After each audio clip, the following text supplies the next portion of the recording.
Hi everyone, welcome to Paranormal M. Thanks for joining me again.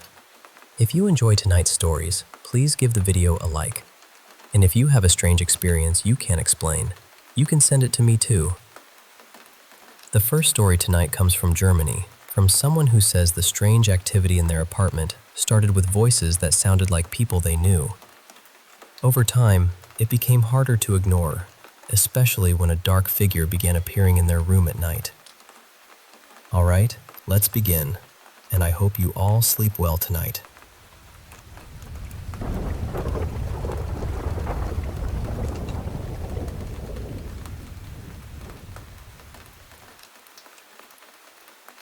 I guess I should start with the apartment. Me, my mom, and later my little sister moved into this concrete apartment block in one of the dullest parts of the city.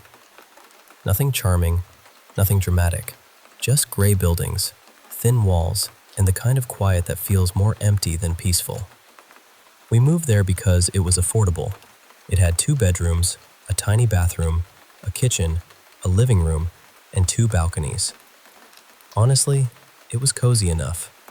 Not perfect, but it worked. Before we moved in, someone told us an elderly woman had died there. That did not really shock us. In Germany, that kind of thing is not exactly rare.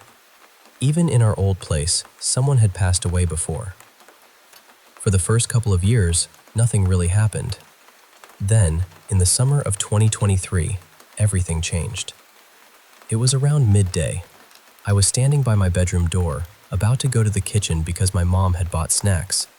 And right before I stepped out, I heard my dad call my full name. Not just any voice, his voice. He had passed away the year before, in Thailand, but this sounded exactly like him.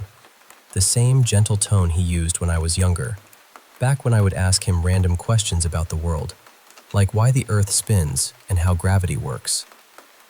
The voice came from the living room, which was the farthest room from mine. I froze. Then I backed away and distracted myself with cartoons because I did not know what else to do. A few days later, I heard his voice again. This time it was quieter, more like an echo. I could not make out the words, but I knew the sound of him. Then it stopped for a while. I told myself it was probably stress, maybe grief. Maybe I had watched too many ghost videos online and my brain was playing tricks on me. But then it happened again.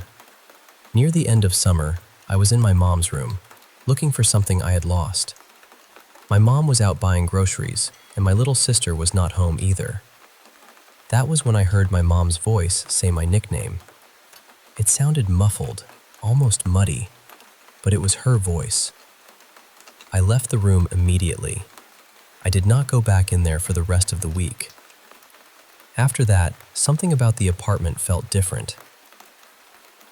In winter, I started hearing knocks at my window. Then I saw something outside. A shadow. Tall, maybe over 2.5 meters. Its head was oval-shaped with no hair, and its arms were too long. The fingers looked stretched out. I saw it several times. By spring, my dad's voice came back. It called my name, my nickname, even the name of a friend he had never met. Sometimes it would say random things, like the name of a drink he used to like. Then I started hearing my mom's voice too. Hers sounded more distorted, speaking in Arabic sometimes, calling for me. I kept trying to explain it away. I kept telling myself, this is just my brain. This is just stress. This is nothing. But then the curtains in the living room began moving when there was no wind. No open window. No one walking past them. Nothing. In autumn, things got worse. Doors moved on their own. Things shifted places. The fridge started acting strange. My bedroom door moved more than once when nobody had touched it. Then came early 2025. That was when I first saw the black figure in my room. I sleep with a strong light on because I have always been afraid of the dark for other reasons. So my room was not shadowy. I could see clearly enough. The closet door was slightly open, and there was a dark figure standing there, watching me. This time, it had eyes. I tried to convince myself it was sleep paralysis, but I could move. I could speak. I could feel my body. I was not dreaming. I thought maybe it was my eyesight, but even with my glasses, I could still see it. It did not hurt me. It just watched. And the strangest part is, after a while, I got used to it. Not comfortable exactly, just used to being watched. For a while, life felt almost normal again. I met my girlfriend Nina, and things actually felt good. I thought maybe whatever had been happening was finally over. Then, the first night she came into my room, the figure came back. Only this time, it was closer. It did not touch me. I could not see its eyes anymore, but I knew it was there. A couple of weeks later, I got this horrible feeling that something was very wrong. It felt heavy, like the air had turned thick around me. I texted Nina and told her that if anything happened, I loved her. Nothing happened that night, but the feeling stayed with me for hours. After that, the figure returned a few times, but I started sleeping through it. Then, around December, my dad's voice came back again. But this time, it was not clear or warm. It was just mumbling. Nonsense. That scared me more than the voice itself, because my dad was not like that. He was educated, careful with words, and very precise when he spoke. And then this year, things changed again. I started seeing flashes of things that did not really happen. I would see my mom open my bedroom door, just for a few seconds, but when I checked, the door had not moved. I saw my pillow being pulled away, but it was still there. Then the dreams started. One dream was about my mother hurting me after finding knives hidden in my closet. The strange thing is, I had only recently found them myself, and I do not remember putting them there. Another dream was pitch black, except for a woman standing in front of me. She had racks on her back filled with masks. When I told Nina, she said maybe the masks represented how people see my mother one way, while I know another side of her. And honestly, that made too much sense. After that, I dreamed about being in a mental hospital. I dreamed about finding answers to why people exist. Dreams that felt heavier than normal dreams should feel. Then, about 2 months ago, the figure started touching me. At first, it was my hair, very lightly. Then my legs. Then my stomach. The most recent time, about a week ago, it tried to cover my eyes. That is the part I keep coming back to. Because hearing things is one thing, seeing things is another. But feeling something touch you when you are awake is different. Now, Nina and I are planning to try to talk to whatever is in the apartment. We are doing some research first, because I do not want to be careless. I do not know what is happening in that place. Maybe it is grief. Maybe it is fear. Maybe it is something in the apartment. But whatever it is, it has stopped feeling random. It feels aware. And lately, it feels like it is getting closer. Hey, I want to share a story with you. Something pretty intense that happened to me and my wife Jenna. We got married in the fall of 2012 and moved into our first house together. It was in a quiet, friendly neighborhood, the kind where neighbors wave and kids play outside. But from the very first night in the house, something felt off. I sensed it immediately, even if Jenna didn't admit it at first. The house was an old two-story from the 1940s, with wooden floors that creaked and groaned like they had stories to tell. The air had this musty smell, kind of like an old museum or historic home, something that reminded me of a trip I took as a kid to an old battlefield site. Upstairs, we had 2 bedrooms separated by a bathroom. Jenna's space was a little storage and makeup room, and mine was the bedroom to the right at the top of the stairs. I remember the basement door in the kitchen corner. Just looking down those dark concrete steps was enough to send a chill through us. Jenna refused to go down there alone. I tried to brush off the weird noises, the bangs and creaks, as the house settling, but deep down, I knew it was something else. One night, I was up late watching a horror movie, and I heard light, quick footsteps pacing above the living room couch in Jenna's makeup room. It was strange because Jenna was already asleep, wrapped up in bed. When I told her, she just laughed it off, chalking it up to my imagination. But then, one evening, she called me from home, whispering that she could hear someone walking upstairs, and she was scared. I rushed home to find her standing in the kitchen, wide-eyed and terrified. We stood there, listening to footsteps pacing nervously around the room, circling. Not the usual back and forth. I grabbed the biggest kitchen knife I could find and cautiously went upstairs. Just as I reached the top, the footsteps stopped, and when I flipped on the light, the bulb flickered and went out. The room was pitch black. I shone my phone light around. Nothing. But Jenna believed me then. A few days later, Jenna had some friends over for a birthday night. We watched a scary movie and told ghost stories, trying to keep things light. Suddenly, a framed picture of us flew off the wall and slammed face down on the glass table. Not even close to anyone. Everyone screamed. It was like the house was trying to tell us something. Jenna once told me, "When I'm not here, I feel happy. But when I walk inside this house, I feel the weight of sadness." I felt it too. Like the house was feeding on our fear and frustration. We started arguing more, over little things like dishes or plans. It was strange, and we both agreed it wasn't really us. Something dark was in that house. By November, things got worse.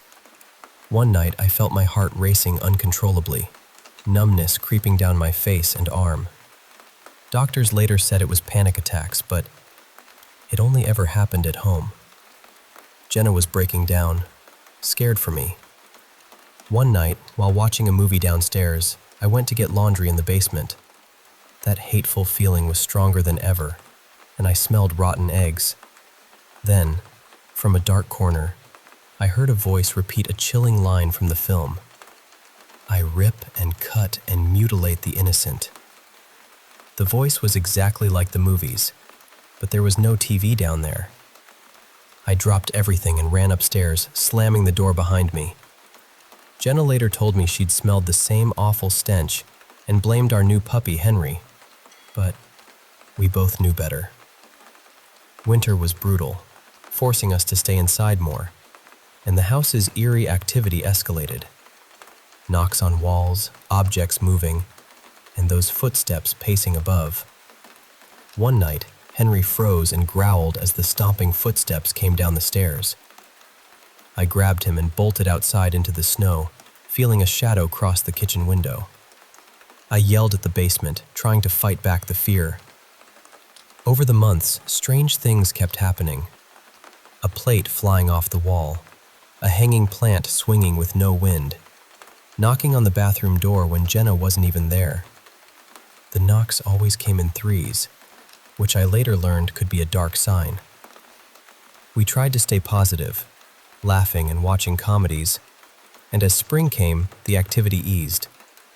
We moved out as soon as our lease was up, finally free from that darkness. But the story doesn't end there. One summer evening, I drove past the old house and felt that familiar dread. It was empty, with a for sale sign out front. Then, through the window, I saw it. A pale, scowling face, with dark eyes staring right at me, framed by white hair like an old colonial wig. We weren't alone in that house after all. Later, a neighbor told Jenna, "That place is absolutely haunted." And after everything we lived through, I believe her.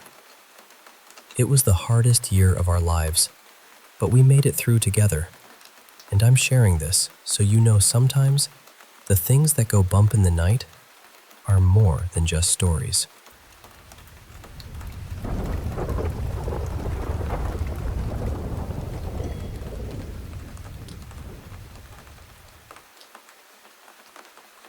there. I want to share a story with you, something that stuck with me for years. When I was about 10, my dad passed away. It was back in '93, and honestly, it hit me hard. After he died, I kept having these dreams about him, not the comforting kind, more like eerie ones. At night, whenever I walked past the living room to grab a drink in the kitchen, this heavy feeling of dread would wash over me. One night, I was heading back from the kitchen and, out of the corner of my eye, I swear I saw him, my dad, sitting in his old recliner, just sitting there in the dark, staring right at me. It was only a blink, but it scared me so much I bolted to my room, locked the door, and hid under my covers. I had this buddy named Ben. My dad used to tease him a lot, mostly about how skinny he was. I'd come home from Ben's place, and Dad would ask me stuff like, "What color shirt was Ben wearing today?" He was a tough, no-nonsense kind of guy. Fast forward 3 years. Ben was over for a sleepover, and we were crashing in the living room with our sleeping bags. My sleeping bag was right at the foot of that same recliner. Yeah, it was mine now. Suddenly, in the middle of the night, I was shaken awake. It was Ben, whispering my name, sounding panicked and confused. I rubbed my eyes and asked, "What's wrong?" He looked terrified. The kitchen light above the oven was always on at night, so I could see his face clearly. "What did you want?" he kept asking, and I was totally confused. I told him I hadn't said anything. He looked even more scared and sat there silently for a moment. Then he said, "Dude, I thought it was you, but..." I interrupted, annoyed. "But what?" It was the middle of the night, and I just wanted to get back to sleep. He said, "I felt it. Someone whispered, 'Hey Ben,' right in my ear. I thought it was you." I told him it wasn't me, probably just a dream. But then he shook his head. "No, man, I was awake. I'd just come back from the kitchen, shut my eyes, and someone whispered that. Now that I think about it, it sounded just like your dad." That hit me like a lightning bolt. We looked at each other, both scared out of our minds. I'd never told Ben about seeing my dad in that chair, and I hadn't shared that just before he woke me. I dreamed my dad showed up on our front porch, like he hadn't really died. He'd just left and come back. Ben woke me up to tell me this. Ben has held on to this story for 25 years now. I honestly think it was my dad playing some kind of trick. Either way, neither of us got much sleep that night. At least, I didn't.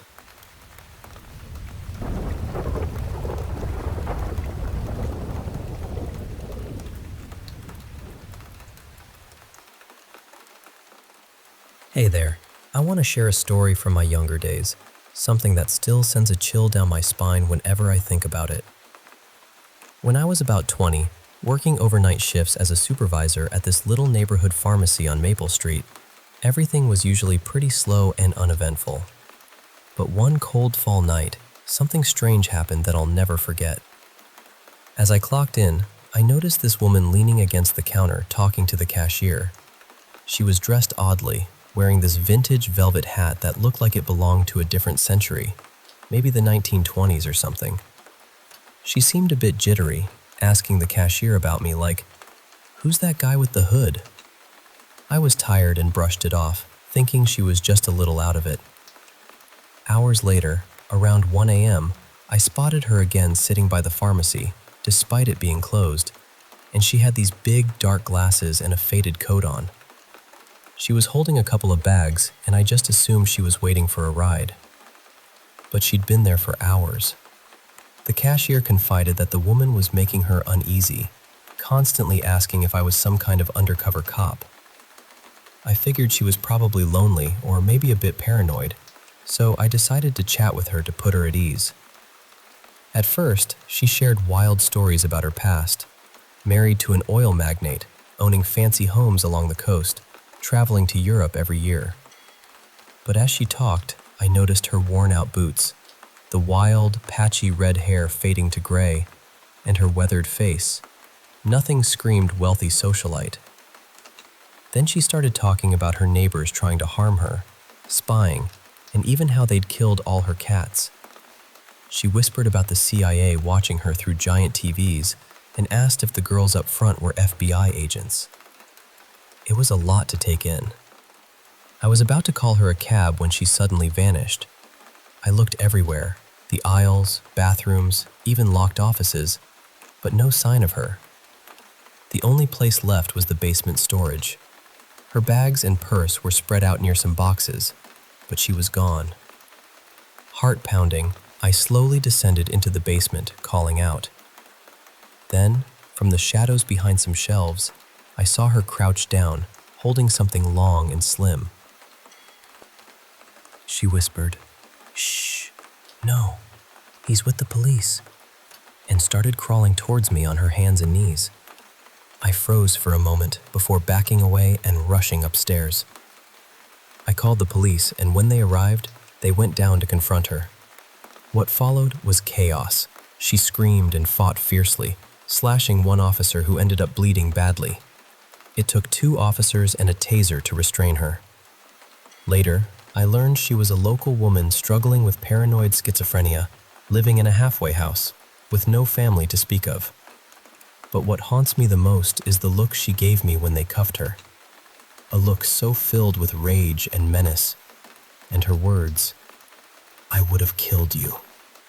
Those words have stayed with me, haunting my dreams years later. Sometimes in those nightmares, I feel like she's lurking just behind me or watching from outside my window, waiting. And honestly, I can't shake the feeling that if I'd made a sound that night in the basement, things could have ended very differently.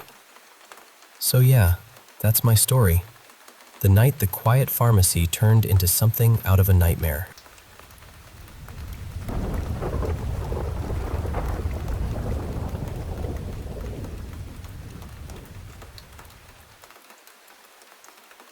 Hey there.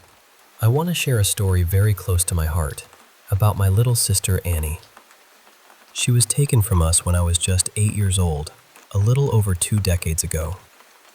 We grew up in a small town called Leavenworth, Washington, nestled deep in the Cascade Mountains. It's a place full of old legends and stories, from native tribes to tales of mysterious creatures that haunt the forests.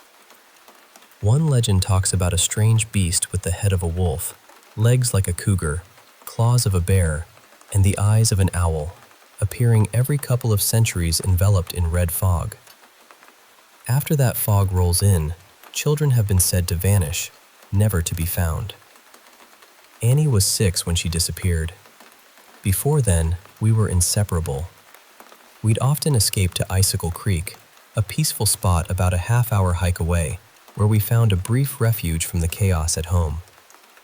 Our dad struggled with anger, and our mom battled her own demons, so those moments by the creek, watching salmon swim upstream, were our little sanctuary.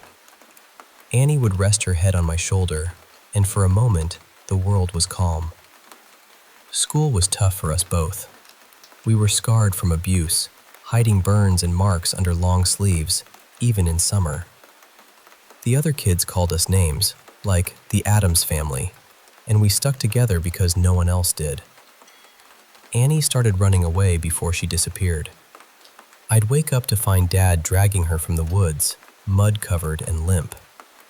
He'd make me watch as he threatened her, and the sounds of those moments haunt my dreams. I often dream of a foggy forest and Annie calling my name, though she always said Feather instead of Heather. Hearing that name in her pain is something I carry with me every day. I never fully understood what happened, but I always suspected Dad was involved. The day she vanished, I remember Mom sitting at the kitchen table, drinking and smoking, while Dad hummed cheerfully as he moved around the house. Police came and went, but the case went cold. I left home at 17, moving to Chicago with my boyfriend. We had a daughter, Olivia, who looks just like Annie. I poured all my love into her, trying to fill the void Annie left. Just last week, after a family loss in California, I took Olivia back to Leavenworth. I wanted to show her where I grew up, maybe find some closure. Our old street looked the same, and the house was still there, though updated. I saw two little girls playing outside, and a man with a baby getting out of a car. I felt my heart warm. I introduced myself to the couple who now lived there, a kind Native American pair named Charles and Maya. They invited us in, and I shared stories of Annie and me, our trips to Icicle Creek, and then about her disappearance. Their reaction was different from what I expected. Charles seemed uneasy, and when I mentioned Annie running away, he paused. Then, he said something I couldn't quite process at first, something so profound it sent me racing to the local hospital I'd known all my life, the same place I'd been driven to so many times before. Inside, I asked if there was an Annie Fredrickson there. The nurse looked at me with understanding. Soon, a gentle doctor came to speak with me. He told me about Annie, about the trauma she'd endured, how she'd been found feral, mute, and unresponsive. Over the years, she had slowly relearned basic human interaction, but remained like a child mentally, frozen in time since she disappeared. He warned me it would be a delicate process, that she might not recognize me, but all I wanted was to see her. After what felt like forever, I was led to her room. There she was, thin, fragile, clutching a pillow like a child with a teddy bear, her blonde hair partly hiding her face. My heart shattered and soared all at once. I knelt beside her, kissed the scars I remembered, and whispered, "Annie, I've missed you so much." At first, she held me loosely, but then her arms tightened around me. She shivered, and then, in a soft, clear whisper, she said the one word I've longed to hear for so many years. "Feather." That moment, all the pain, the years of waiting, the nightmares, they felt like they melted away. I found my little sister again.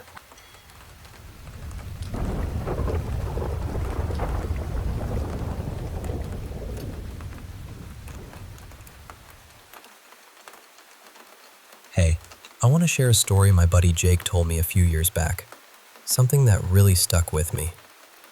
So, Jake was a Marine, and this happened just a couple days before he was about to finish his tour. They got intel about some insurgents hiding out in a network of caves near Ad-Dar. Jake and his team split up in threes to search these deep, dark caverns. Every step they took was filled with this heavy tension, like you could almost feel the danger lurking. Stepping on an IED or getting trapped under rubble was a real fear. After they'd gone about 200 yards in, Jake's team leader got a message over the radio. Apparently, a man and woman with rifles were found inside the cave, but they weren't the insurgents they were hunting. Instead, these two were sitting by a small fire, deep inside the cave, with an ancient stone tablet carved in cuneiform. They were detained and taken back to base, but Jake ended up holding onto that tablet. Just as they were about to leave, they heard this terrifying screech echoing from deeper in the cave, like some wild animal, maybe worse. No one wanted to go after it. The tablet itself was strange. The front had writing Jake couldn't decipher, and the back had this unsettling drawing of a snake's head with horns, reptilian eyes, and a forked tongue. Even though the stone was worn down, the image was downright eerie. Jake kept the tablet as a kind of souvenir. Before the couple was loaded into the armored truck, the woman looked right at him and said, "You'd be wise to leave that behind." Creepy, right? In the nights that followed, Jake was plagued by horrible nightmares where he'd see himself harming his wife and daughter. When he woke up, he'd hear this voice cursing him, damning him to hell. He chalked it up to stress, though, weirdly, his sense of smell got super sharp. He could smell flowers from way across the yard. The nightmares didn't stop even after he got home. He showed the tablet to his wife, Lisa, who decided to keep it as a keepsake and placed it on a little shelf on their wall. But then things got worse. Just a couple days after returning, Jake kept waking up in the middle of the night to find Lisa sleepwalking, mumbling, and clearly disoriented. This went on for about 2 weeks, until one night, everything just snapped. Jake got out of the shower and walked into their bedroom to find Lisa sitting on the edge of the bed, completely fixated on the tablet. She didn't respond when he spoke to her. She was like trance-bound. When he gently turned her face toward him, her eyes were wide open, but her irises were pitch black, pupils fully dilated. She was gritting her teeth in this terrifying, angry expression. Pure hatred radiated from her gaze. Then, she started whispering in a voice that didn't sound like her own, stammering in what Jake could only describe as gibberish, or maybe speaking in tongues. Her voice sounded deep, almost like a man's, and the room filled with this awful stench, something like rotten trash in the summer heat. Every hair on Jake's body stood on end. He felt completely vulnerable, like some evil force had taken hold. She looked like she wanted to hurt him. The only thing Jake could think to do was grab her hand, close his eyes, and pray the rosary over and over. Her hands were ice cold and clenched so tight he wouldn't have been able to open them with a crowbar. After what felt like forever, she finally whispered, "Jake?" in her normal, sweet voice. "Jake, what just happened?" she asked. "Oh, baby, are you okay? Tell me what's wrong." She said she didn't remember anything from when she got out of the tub until Jake walked in. "Was I talking?" she asked. "No, you were just staring," he said. Then she said something that made Jake's blood run cold. "Jake, please get rid of that tablet." "Why, babe?" he asked. "Because ever since you brought it home, I've had this feeling like I want to hurt you and Emily. Something evil is in the house." Without hesitation, Jake grabbed the tablet and threw it in the trash outside. The next day, he took it to the river and tossed it in. Since then, everything slowly started to feel normal again. Lisa later told Jake she'd seen shadows moving around the house, both day and night. One time, she saw a black, shadowy mass hovering in the middle of their living room. She said, "I could feel it watching me, and worse, I felt like it hated me." Jake believes that something took hold of Lisa that night, and that if he'd kept the tablet, things could have ended much worse. It's a chilling story, one that really makes you think about the things we bring home and the unseen forces that might come with them.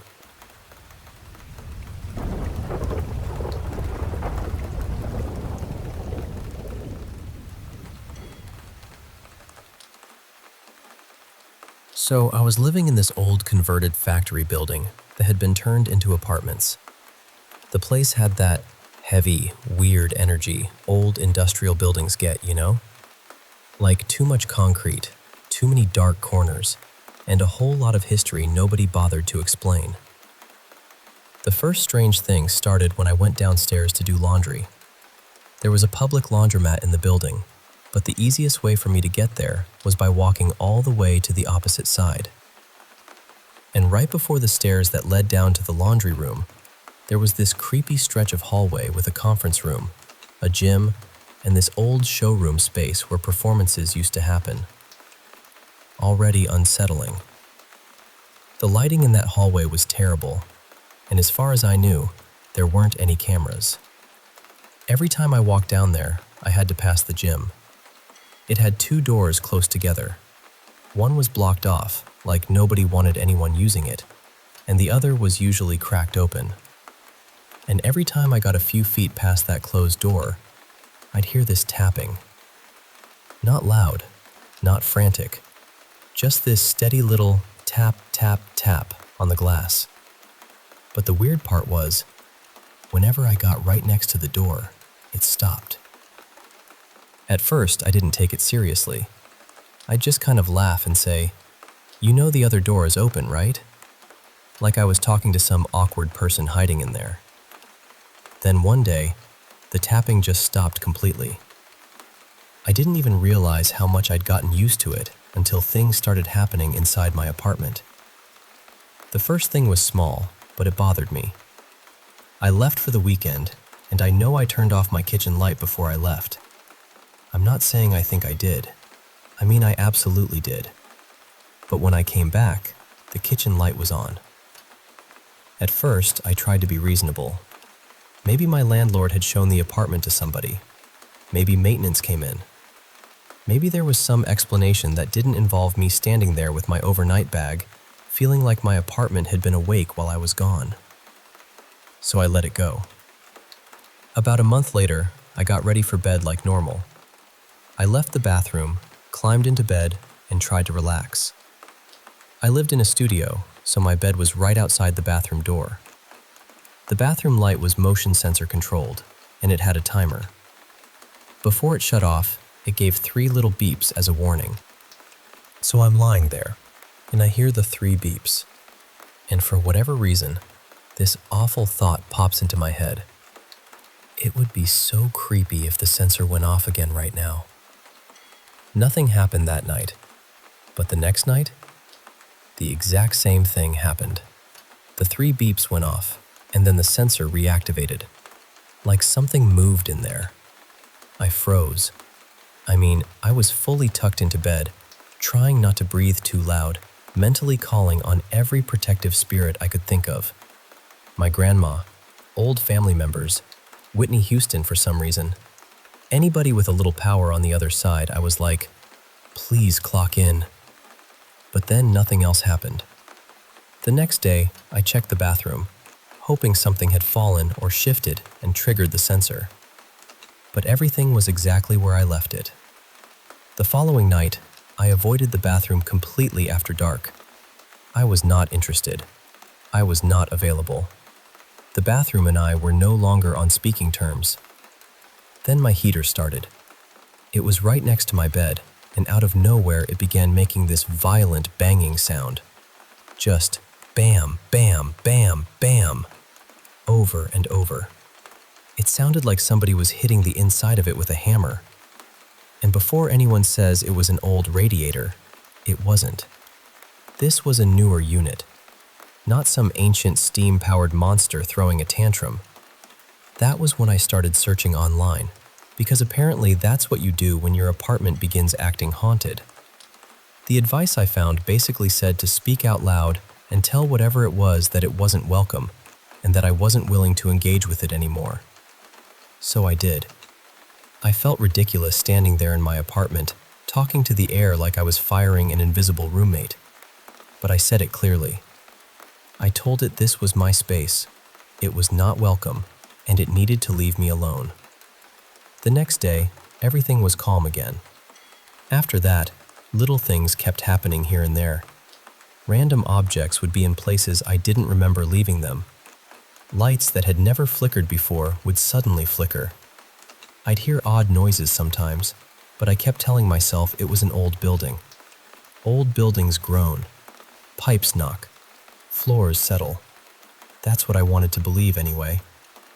But the last thing that really got me was my shirt. I had this button-down hanging in my closet. I knew exactly where it was. I remembered seeing it there a few days before. Then one day, I went to grab it because I had an outfit planned and the shirt was gone. I tore through my closet, checked the hamper, checked random corners, laundry bags, everything. Nothing. And I lived alone, so there was no one to blame. No roommate, no partner, no sibling sneaking in to borrow my clothes. Just me and, apparently, whatever had decided to get involved in my wardrobe. I even told my friend about it because I was so annoyed and creeped out. The next day, I opened the closet. And the shirt was back. Right there on the hanger, exactly where it was supposed to be. I didn't put it there. Nobody else put it there. So, yeah, I still don't know what was going on in that apartment, but something in that building definitely knew I was there.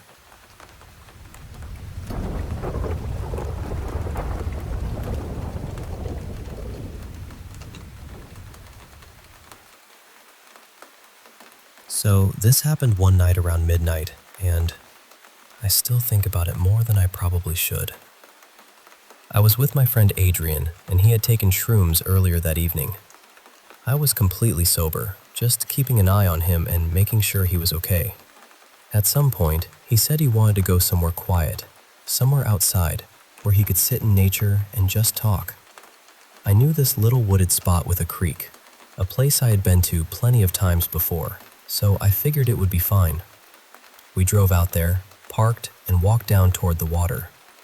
It was dark, really dark, except for the weak little beam from my phone flashlight. We found this fallen tree near the shallow part of the creek and sat there for a while. And honestly, at first, everything felt peaceful. We talked for maybe an hour about life, death, God, spirituality, the universe, all of those big questions people usually save for 2 a.m. conversations. Adrian and I have always had different ways of looking at things, but that is part of why we like talking about it. There was no bad energy. Nothing felt wrong. Then we heard something. It sounded almost like footsteps somewhere nearby. Not loud, but close enough that both of us went quiet. I remember feeling that little cold pinch in my chest, like my body noticed something before my mind did.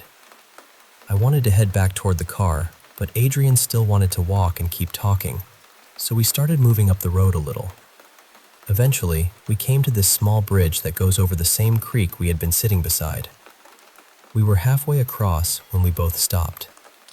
Down below us, maybe 10 feet away, standing right in the creek, was this tall, white figure. I know how that sounds, I really do, but it was there. It had the shape of a person, sort of, but it was much taller than any person should have been, maybe 7 or 8 feet tall. It did not have a face, no eyes, no mouth, no details at all. It was just this bright white, almost glowing shape in the middle of the darkness. The strangest part was that it looked flat somehow, almost one-dimensional, but at the same time, it had this soft, flowing movement to it. The top of its head came to a point, almost like a pointed hood, which feels awful to describe, but that is the closest comparison I have. For a second, neither of us moved. Then the fear hit both of us at once. We ran. We sprinted back to the car like something had flipped a switch inside us. Adrian was panicking because he thought maybe the shrooms had made him see it, but I was sober. Completely sober. And before either of us could influence the other, we described the exact same thing. Same height, same glow, same pointed head, same place in the creek. As we drove away, we kept trying to explain it, but nothing made sense. It did not feel like a person. It did not feel like an animal. It felt like something we were not supposed to understand, something that did not fit neatly into the world we know. And then, after the adrenaline faded, something even stranger happened. We both felt calm. Not relieved exactly, just calm. Almost like whatever we had seen was not chasing us, not threatening us, just existing there. Adrian told me later that before the night started, he had wanted the trip to be spiritual. He had hoped to experience something meaningful, though he did not know what that meant at the time. And the fact that we had been talking about God, death, purpose, and the afterlife right before seeing that thing still gives me chills. We went back during the day more than once, trying to find anything that could explain it. A sign, a branch, a piece of fabric, anything reflective. There was nothing. So I still do not know what we saw that night. Maybe it was something spiritual. Maybe it was something tied to the land. Maybe it was some kind of folklore I have never heard of. All I know is that Adrian saw it, I saw it, and neither of us has ever been able to forget it.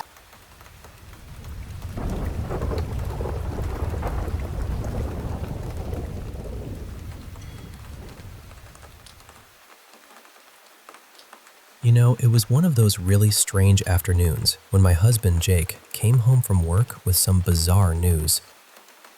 He told me that our next-door neighbor, Mrs. Swanston, was expecting a baby. Now, Mrs. Swanston isn't just any neighbor. She's a war widow. Her husband died in the invasion of Normandy, and she never remarried. And get this, she's 92 years old. I mean, the idea of someone almost a century old having a baby? Preposterous, right? Her body has long since passed the time for that kind of thing. So I got this invitation that said, "Celebrate the spring with the birth of a new legacy." And there was this picture of a head, half outlined in blue with short hair, and half in pink with eyelashes and a ponytail. The date was at the bottom. I was curious, but also a bit annoyed. When I arrived, I was the only one there besides Mrs. Swanston and her granddaughter, Isabella.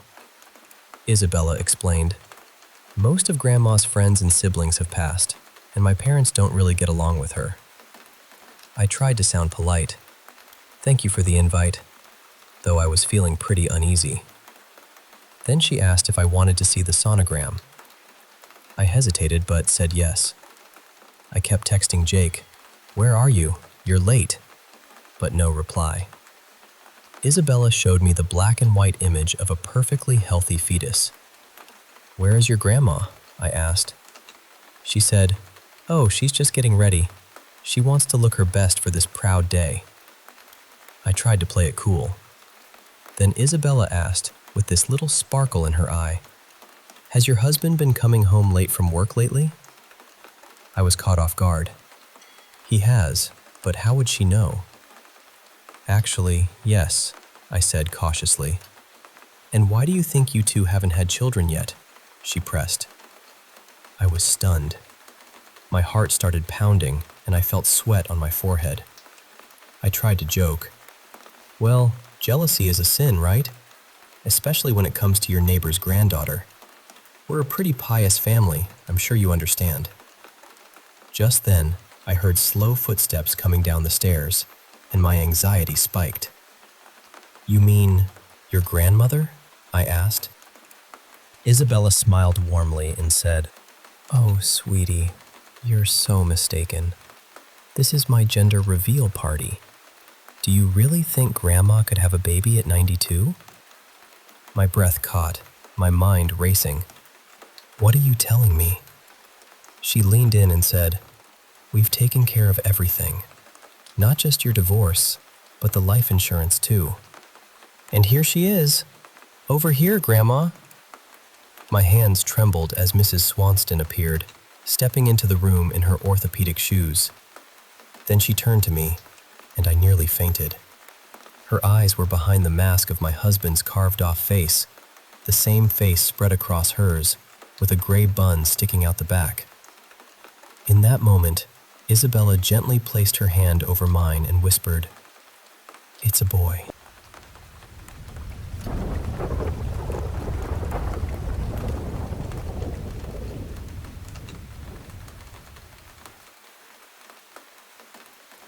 It was just past 2:30 in the morning when I felt this urge to step outside for a walk. The next day was going to be rough. Report cards coming in, and my nerves were tangled up tight. I needed to clear my head. As I strolled, I passed the old church at the corner, and that's when I noticed him. A man waiting patiently at the crosswalk. He was dressed in a business suit, wore this vintage rain hat, and held an open umbrella, even though the sky was perfectly clear. It struck me as odd, but I just kept my gaze low and kept moving. I wanted to be alone, after all. But honestly, my anxiety was only getting worse. Then I reached the playground, lit faintly by distant streetlights. There was someone crawling across the top of the monkey bars. Not swinging, but literally crawling like a centipede. Kids, right? Before I turned away, something caught my eye. A closed umbrella resting against the slide. It sent a chill down my spine. I looked down again, picked up my pace. The tension inside me was climbing fast. A little further, I came to a row of houses. I swear I saw a figure crawl under an SUV and not come out the other side. As I hurried past, there it was again, that same umbrella, now propped against the vehicle. My heart started pounding like a drum, and I couldn't take it anymore. I spun around and started sprinting back toward my apartment. After a few hundred yards, I thought I'd lost him. But how was this person always a step ahead of me? When I fumbled for my keys, I noticed a single car parked on the curb. And there, just a silhouette, a man in a rain hat, watching me. Then, just as I pulled open the apartment door, something dropped onto my foot. An umbrella. I slammed the door shut and locked it tight, rushing into my room. I felt the panic bubbling up, like it was about to consume me. My psychiatrist always warned me about this, the panic attacks that could take over if I wasn't careful. And then, just as I was trying to catch my breath, the door across the hall creaked open. It was Liana, my neighbor. "Hey, can you help me? My smoke detector won't stop beeping," she said. You can't imagine what a relief that was. I've always liked her, quietly admired her. I smiled, trying to seem calm, and followed her inside. She was just about to go to bed. I wanted to stay longer, but I'm not that bold. We exchanged numbers and I headed back to my place, my heart lifting a little as I stared at her name saved in my phone. Liana. But then, flipping on the light, it hit me. I'd left my door unlocked the entire time. The anxiety came crashing back harder than ever. I wasn't sure how much longer I could hold on. And then, in that split second, I saw it. The umbrella leaning casually against my couch. A deep, grumbling voice whispered right in my ear, "It's not your fault. I was always a step ahead of you." The lights flickered out behind me, and I felt something cold and sharp press into my back. I don't know if I should pull it out or just let go. Maybe, in some strange way, I'm better off this way. People always said I was delusional. Maybe they were right.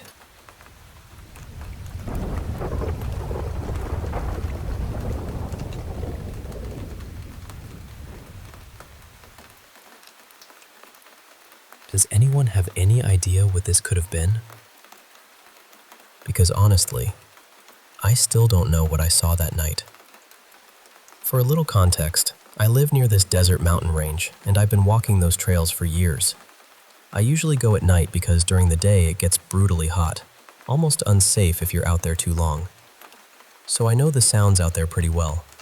Coyotes, wild pigs, birds, wind moving through brush, rocks shifting, all of it. When you grow up around a place like that, you learn its little noises. That night, I was walking through the desert like I'd done 100 times before. It was calm, and the moon was brighter than usual, which I actually liked because it made the trail easier to see. I hiked up one of the smaller mountains, stood there for a bit looking at the city lights, then decided it was time to head back to my car. The trail I was on is one I know really well.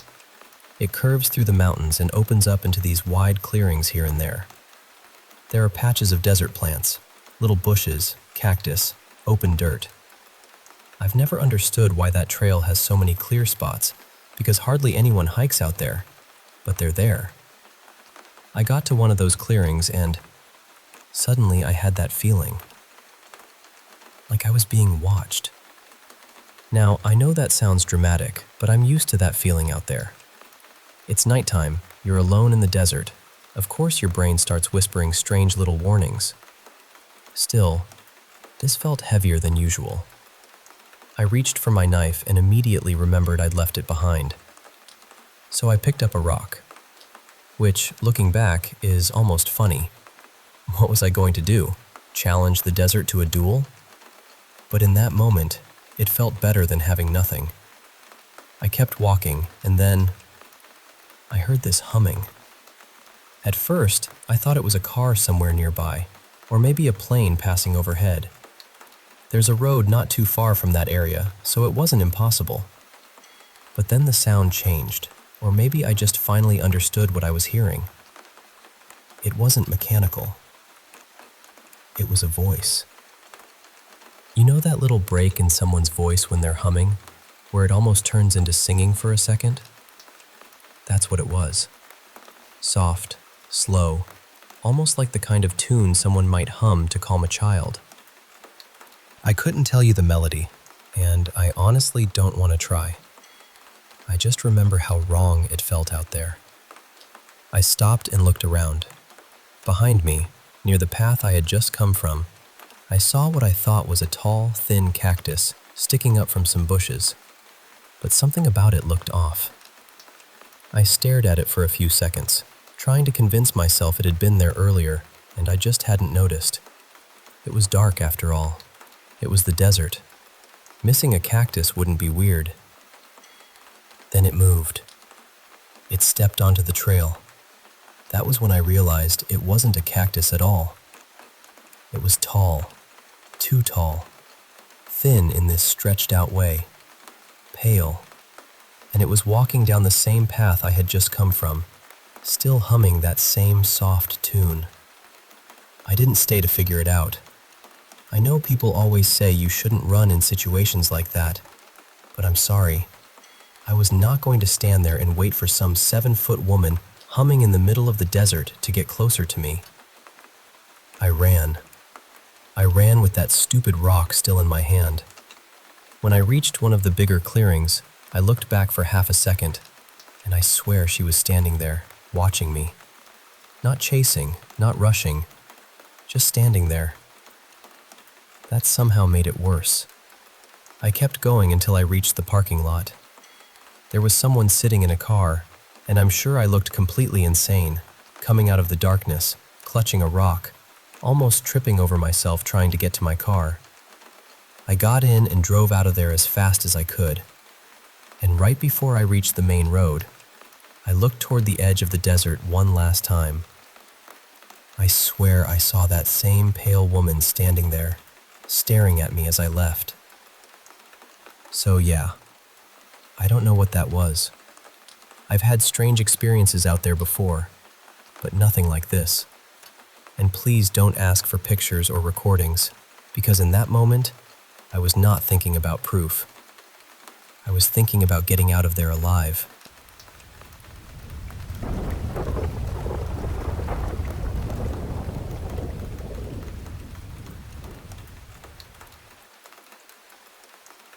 I'm bringing this up because it's been sitting with me for a long time, and I've never really known what to do with it. I know a bit about discernment of spirits, and when I was younger, I got involved in things I really shouldn't have. So I'll just say this plainly. I know what evil feels like.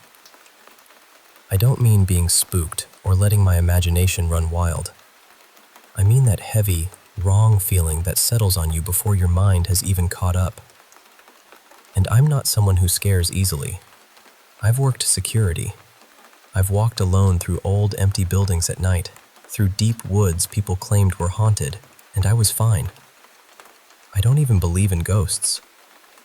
I've always been a bit solitary by nature, too. Honestly, if life and money made it easier, I'd probably live very quietly somewhere remote. So I'm not the sort of person who gets shaken just because a place is dark or lonely. But a few years ago, I took a short holiday to this tiny old cottage in the English countryside. It was near a small village, tucked away in the middle of nowhere. The drive there was miserable. Flooded lanes, sheets of rain, narrow roads disappearing into hedges. By the time I arrived, the light was already fading. The cottage itself had once been a barn, and apparently, much further back, part of it had been used as a chapel in the medieval period. The layout was strange. A little kitchen, a bathroom downstairs, a sitting room, and then a loft bed above it. It had that old stone stillness about it. I unpacked, brought in my bag of books, and tried to settle myself. I said evening prayers, spent a while in meditation, and then planned to read for the rest of the night. That was when the feeling began. The closest way I can describe it is the atmosphere in a packed stadium just before something violent kicks off. That swelling pressure, that charge in the air. Except this was not excitement. It was wrong. It felt dark, almost hostile. I tried to push through it. I told myself I was tired from the drive, that the rain and the isolation were getting to me. But that night, I couldn't sleep. Every time I closed my eyes, I felt like something terrible would happen. I stayed awake for hours, watching the room, listening to every small creak, until dawn finally came.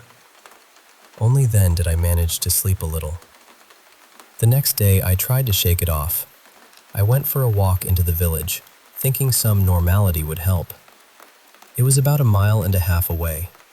I thought I'd get a few supplies, maybe some fish and chips, then walk back and laugh at myself for being dramatic. But the village was empty. Most of the houses seemed to be holiday lets. The post office was closed. The pub was closed. The fish and chip shop was closed.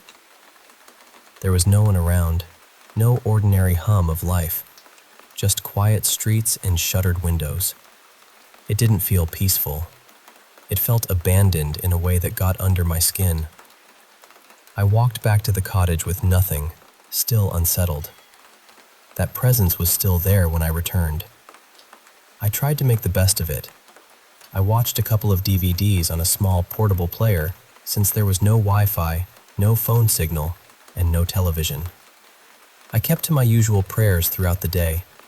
I told myself I was being foolish, that I'd come all that way and I should at least try to rest. But as evening came down, the same feeling returned. That same pressure. That same dread. I climbed into the loft bed and left the DVD player running downstairs for background noise, hoping it would make the place feel less silent. But the moment I lay down, it got worse. I stayed there for about 3 hours, just lying still, feeling that awful sense of threat. Then I began struggling to breathe. My face started swelling, and that was it. I decided I was leaving. I packed quickly, cleaned up what I could, loaded the car, and got out. It was around 2 a.m. I was exhausted, and looking back, driving probably wasn't wise. But staying felt worse. I drove until I found a small lay-by, pulled over, and slept for maybe half an hour before carrying on home with the window open, cold air blasting in, and music turned up loud just to keep myself steady. Even now, I still get shivers thinking about that place. I don't know what happened there. I don't know whether my prayers stirred something up, or whether there was already something in that building, or whether the land itself carried something heavy. I only know what I felt, and I've never been able to dismiss it. For a long time, I didn't really talk about it. Then I heard a similar account from someone I'll call Gareth, a man with a very similar temperament to mine, solitary and not easily frightened. He spoke about an experience near Ben Alder in Scotland, where he also felt something so oppressive that he fled in the middle of the night. Hearing that made me feel less alone in it. So I suppose I'm asking now because I need to know. Has anyone else experienced something like this? That deep, unmistakable feeling of evil in a place, strong enough to make you leave even when every rational part of you is trying to stay?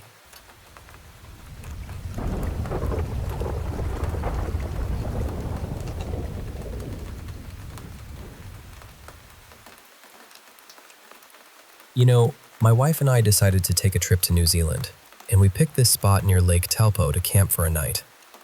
Lake Taupo is this incredible place sitting right in a volcanic caldera, which kind of sets the scene for all sorts of eerie local legends.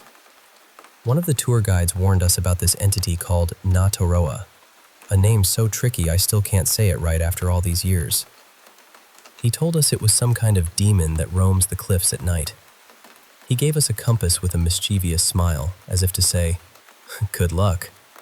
We chose the northwest side of the lake, where the cliffs rise sharply and ancient giant faces are carved into the granite, said to keep the volcano calm. It was midwinter there, so the beach was mostly empty, adding to the lonely vibe. Those towering carved faces, about 20 feet tall, seemed to stare right into your soul. Really unsettling once night fell. We fell asleep peacefully, but then this blood-curdling screech shattered the silence, coming from all around us, from the woods, from the water, everywhere. My wife whispered, "Is that an owl?" But it wasn't any owl I've heard. The sound just kept getting louder and more frantic. Then the branches behind us started cracking, and voices approached. Flashing my light, I caught sight of 3 teenagers, 2 boys and a girl, who looked just as scared as we were. They told us they'd been running when something chased them from the woods. Before we could process that, this horrific, high-pitched shriek echoed just yards away, and a mist started rising from the water. Then, breaking the surface, something dark and massive appeared. The teens screamed and took off into the forest. My wife tugged at me to run, but I was frozen, gripping my hunting knife, waiting. Then I shone my light on the figure, expecting a monster, but it was a man in scuba gear. He shouted, "Oi, you folks camping here?" We stammered about being scared, and he explained he was checking the water for mercury toxicity, a nighttime winter routine because fewer people were around. But oddly, as he stepped closer with his flippers, his voice changed, and he asked if we knew about the demon. Before we could answer, he pulled off his mask, and there was no face beneath, just the inside back of his helmet. His voice dropped to a chilling growl. "You don't even know what this is, do you?" We didn't wait around to find out. We ran, jumped in our car, and sped off to a hotel miles away. The next day, back at the tourist office, the same guide looked puzzled when I mentioned the diver. He said, "We don't have divers in the lake because of the sulfur and pressure down there. It just doesn't add up." When I told him about the kids in the chase, his face grew serious. Then he said something that's haunted me ever since. Natoroa can appear as anything it wants. If you heard those shrieks, you were probably on its radar. We packed up our untouched gear and left, never looking back. My wife called the whole thing a prank, but I'm not so sure. Especially when I think about the black sludge smeared all over our tent and the rotten egg smell that lingered in the air. Some things, I guess, just can't be explained.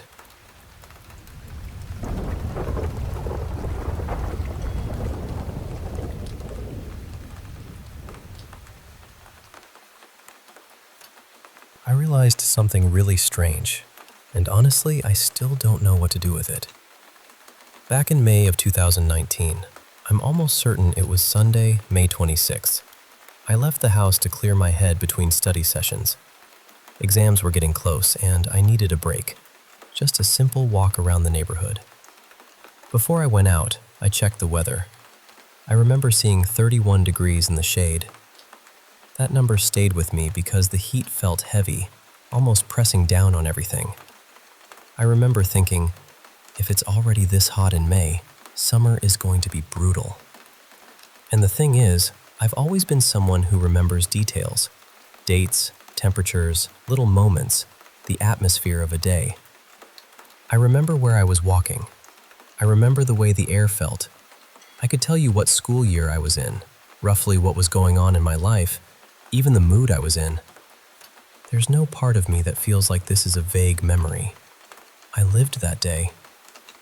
I was there. Then recently, in May 2026, it was around 32 degrees outside, and that old memory came back immediately. It felt almost identical, so I got curious. I wondered whether that day in 2019 had been some kind of early heat record. So I checked the weather archives for my city, and that's where everything started to feel wrong. Every source I found said the temperature on that day had only been around 20 or 21 degrees. Not just slightly cooler, but completely different. Less sun, mild weather, nothing close to the suffocating heat I remember.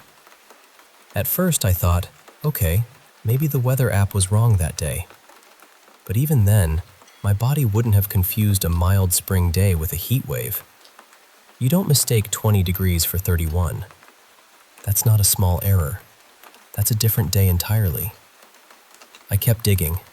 I checked the whole month of May, then late April, then the first half of June. Nothing. No day anywhere near 30 degrees. Not even close. So then I started asking myself, am I mixing up the year? But no, that doesn't feel right either. Too many details line up. The exams, the walk, the place I lived, the exact feeling of that period in my life. It all points to that same date. I know people can say memory is unreliable. They'll talk about cognitive bias, false confidence, reconstructed memories, all of that. And I understand those explanations. I really do. But give it a rest for a second and imagine this. Imagine you clearly remember living through a day.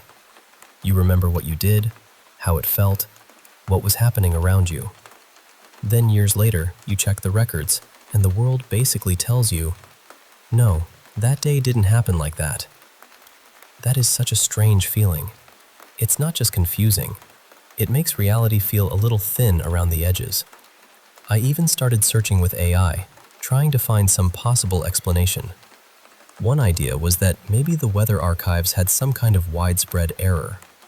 Maybe a source copied incorrect default values and other sites repeated them. I suppose that's possible, even if it sounds unlikely. But then there's the other thought, the stranger one. What if part of my memory belongs to a slightly different version of events? What if another version of me really did live through that hot day, while the version of me sitting here now is somehow in a world where it never happened? I don't usually believe in the multiverse. I tend to think things have causes, consequences, and a logical order. But this experience is strange enough that it has made me loosen my grip on certainty a little.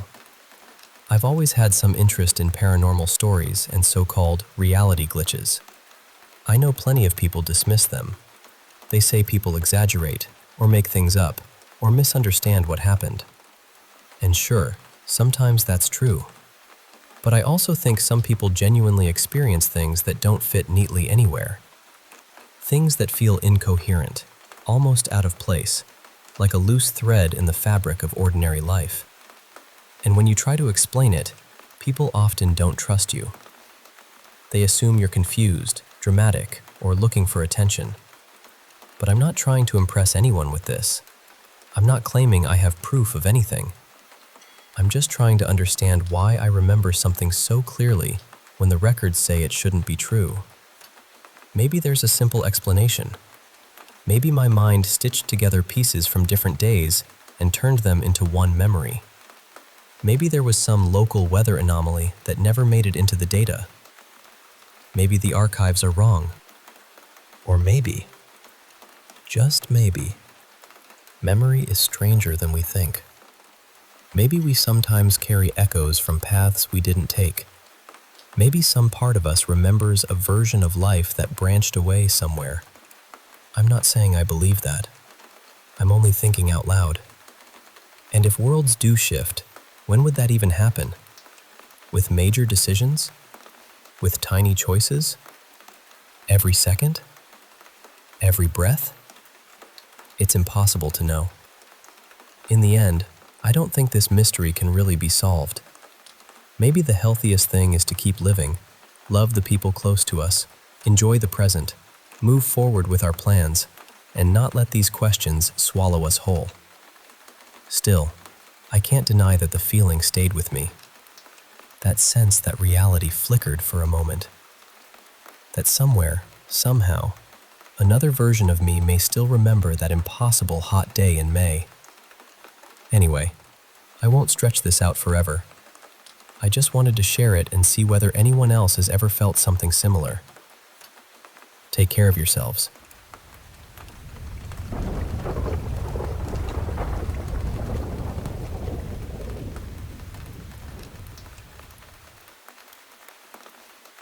Hey, I need to tell you about something that's been weighing heavily on my heart. It all started about 4 days ago when my nieces, Emily and Erica, went missing. My sister, Shayla, has been struggling so much through all of this.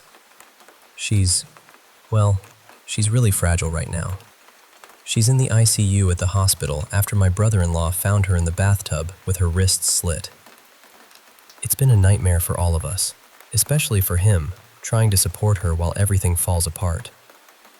Honestly, I think Shayla's going to keep trying like this until those girls are found. Just last night, Shayla called me in a panic, saying the pipes in the walls were rattling and her head felt like a buzzsaw.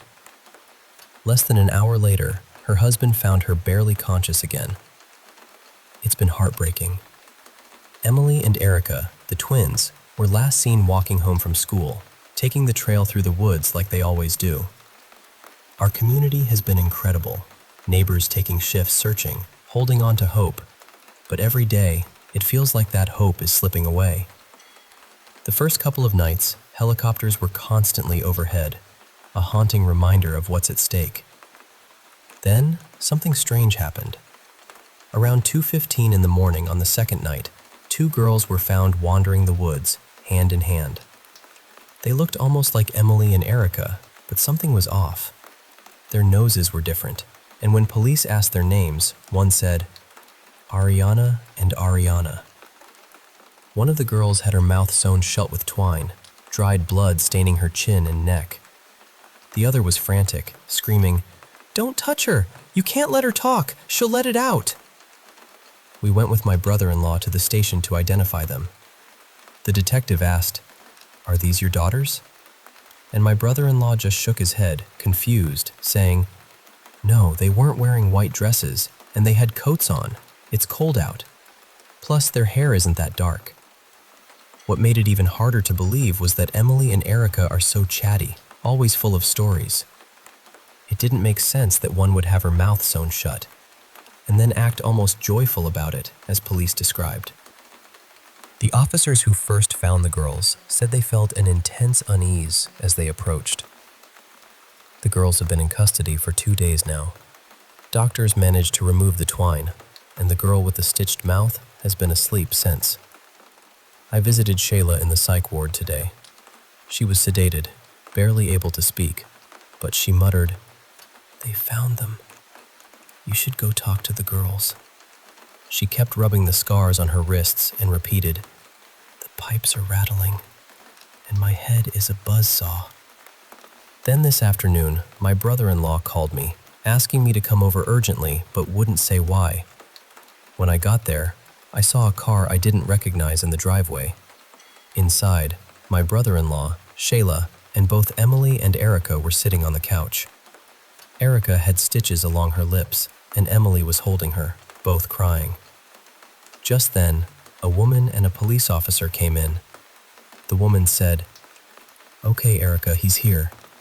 What did you want to tell us?" Through her pain and stitches, Erica whispered something I still can't wrap my head around.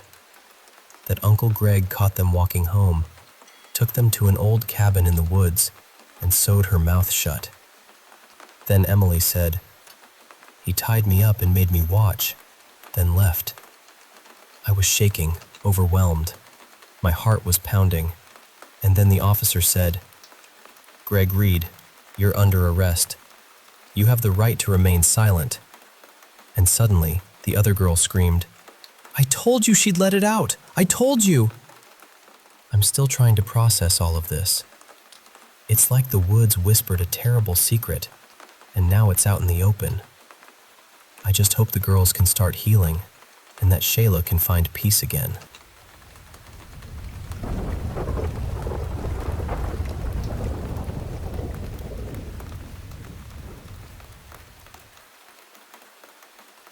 You know, there's something about watching raindrops race down a window that really sets the mood. That night, as we hit a small bump in the road, I glanced up front and realized we were almost home.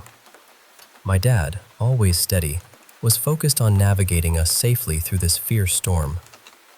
I turned to him and asked, "What did you think of the movie, Dad?" He paused for a moment, then said, "It was pretty good, though I wish there had been a few more scares."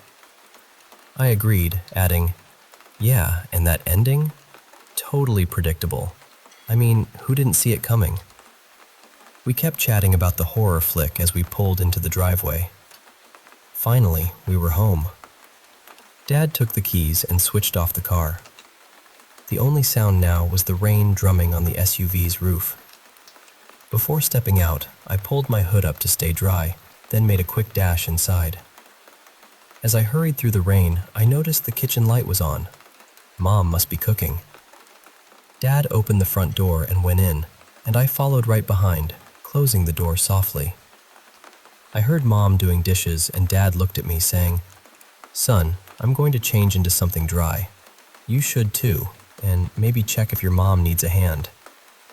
I nodded, kicked off my wet shoes by the door, and dashed down the hallway. Passing the kitchen, I called out, "Hey Mom, I'll help in a minute." No answer, just the sound of running water and plates clinking in the sink. In my room, I quickly changed into pajamas, hoping to get some rest after we ate. The sound of the shower told me Dad was freshening up. Not paying much attention, I left my room, passed the bathroom, and stepped into the kitchen. "Mom, what's for dinner tonight?" I asked. She kept washing dishes, her back to me, no reply. I rummaged through the fridge and then heard her call out, "Ron, Jesse, are you home?" I chuckled. "Mom, I'm right here. We've been home a while." Suddenly, a scream cut through the kitchen noises. I froze, closed the fridge, and looked toward the sound. "Mom?" I called. No answer, but I could hear gagging near the sink. Cautiously, I moved closer and saw a small speaker connected to her phone playing a recording. It was her voice, strained and screaming for help. I paused it. The sink water was running, but there were no dishes. Standing there, I looked up. My heart stopped. The figure in front of the sink wasn't Mom. Not really. It wore her clothes, but the fit was off. Too tall, too strange.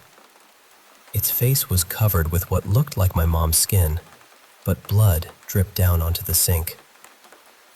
Thunder boomed outside, pulling my gaze to the window for a split second.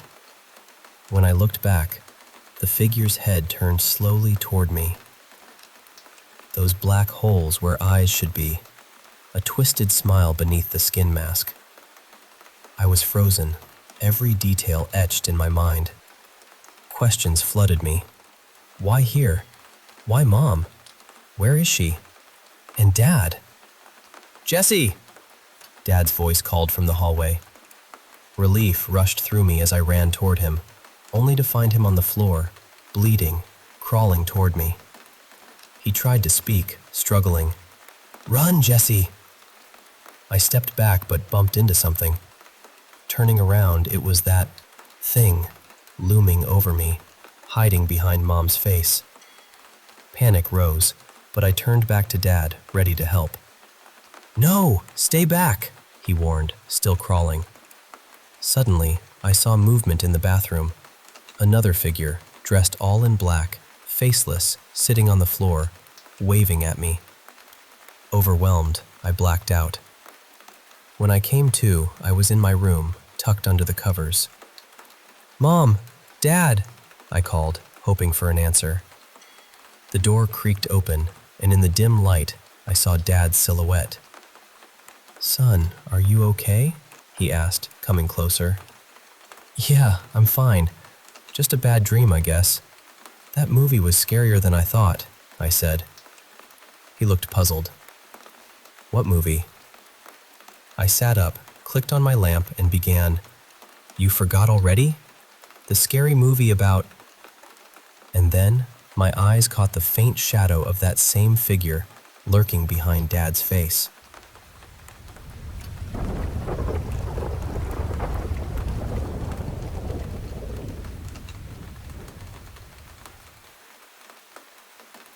So, I want to give a little context first. About 9 years ago, my older half-sister died by suicide. And I don't think there's any softer way to say this. It was the worst day of my life. Nothing else has even come close.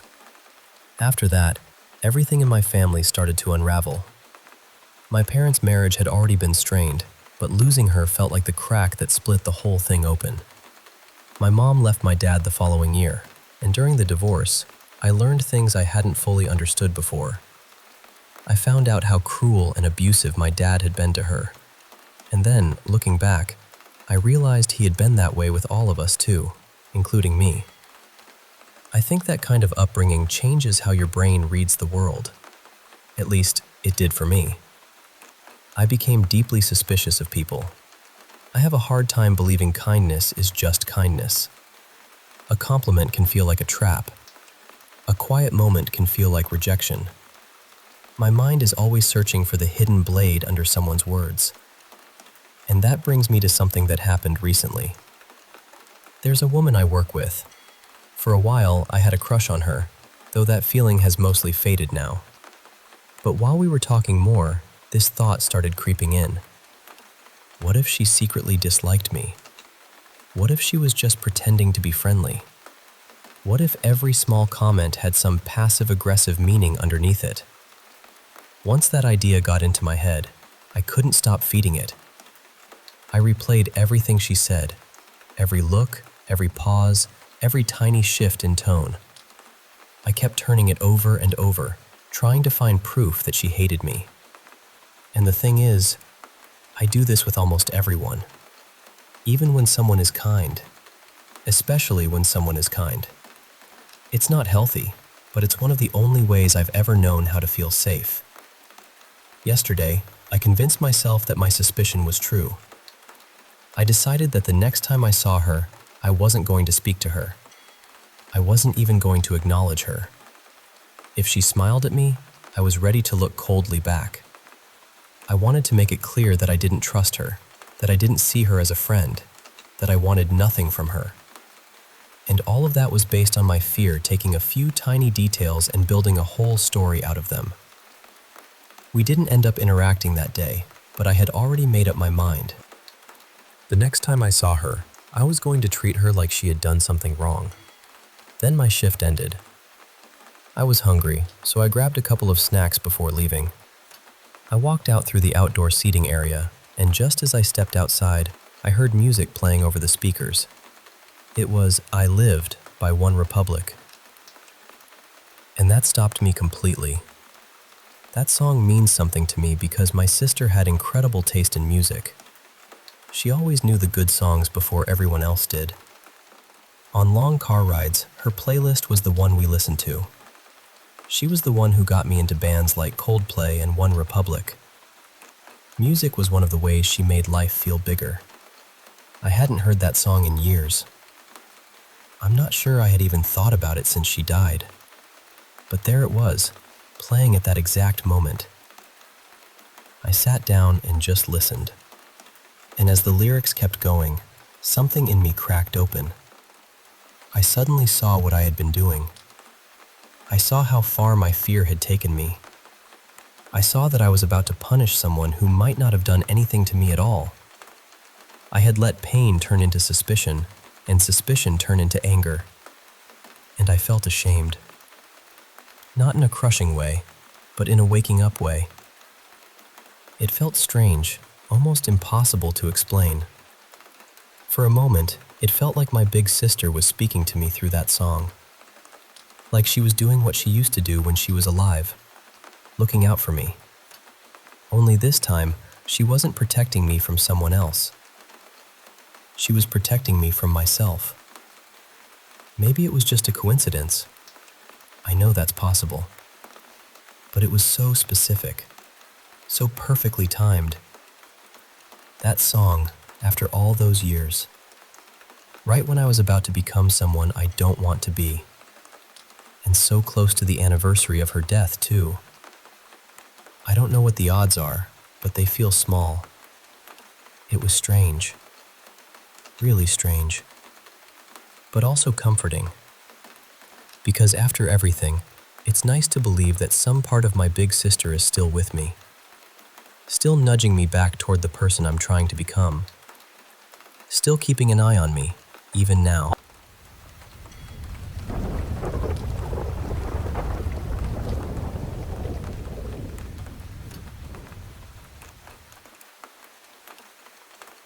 I'm not sharing this because I'm trying to convince anyone that something supernatural happened. That's really not where my mind is with it. I'm trying to understand it. I've spent years looking for possible explanations, similar accounts, research, anything that might give this experience some kind of framework. A long time ago, my husband and I walked into a house that should have felt completely familiar. It was basically the reverse layout of our own home, almost like a mirror version of it. And there were other people who saw us go inside. We were both sober. We hadn't taken anything. Neither of us had any psychiatric history that would explain what happened. We were just two adults entering a place we thought we understood. But once we were inside, the house was wrong. Not slightly wrong, completely wrong. Right near the entrance, there was a staircase that shouldn't have been there, turning off to the left. The wood was a pale golden color, almost honey yellow. Along the stairs were brass posts with ropes, the kind you might see in an old theater or museum. Above us was a stained glass ceiling light with butterfly designs in it. The walls had dark wooden paneling, and there were hallways and doors that simply could not have existed in that building.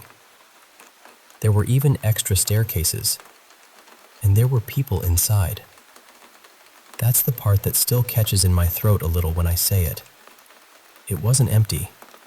It wasn't vague. It felt occupied. After we left, my husband, whose name I'll call Martin here, suggested we not talk about the details right away. Instead, he said we should each write down and sketch everything we remembered separately before either of us influenced the other. So we did. And when we compared our notes, they matched in a way I still find difficult to explain.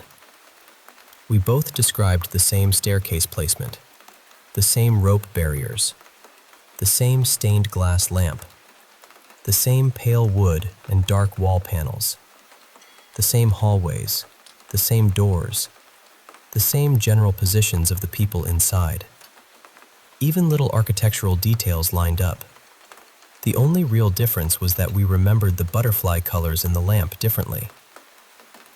The next day, the house was back to normal. The staircase was gone. The brass posts were gone. The strange hallways, the extra doors, the dark paneling, the people, all of it was gone. The layout matched what we knew the building should have been all along, but the moment that unsettled me most involved a child inside the house. At first, the child seemed ordinary. Nothing about them immediately frightened me. But then something changed. Their whole expression shifted. The smile became very slow, very deliberate, and deeply uncomfortable. Their eyes looked cold somehow, not angry exactly, but empty of anything childlike. The behavior suddenly didn't feel age-appropriate. It felt performed. I remember my body reacting before my mind could explain it. I just knew I wanted out. So I left. Immediately. Martin came with me. What I'm trying to find now are reports or studies that might overlap with this. I'm interested in cases of shared immersive environmental anomalies, or situations where two people independently reported the same highly detailed false environment afterward. I'd like to know whether there's research on shared misperception, altered perception of familiar spaces, immersive false environments, or even what people sometimes call time slip experiences. Again, I'm not asking anyone to tell me it was paranormal. I'm asking how two people could experience the same detailed alternate version of a real place, then independently document matching memories afterward. I'd genuinely be interested in psychological explanations, anomalous case literature, or any framework that might help make sense of it.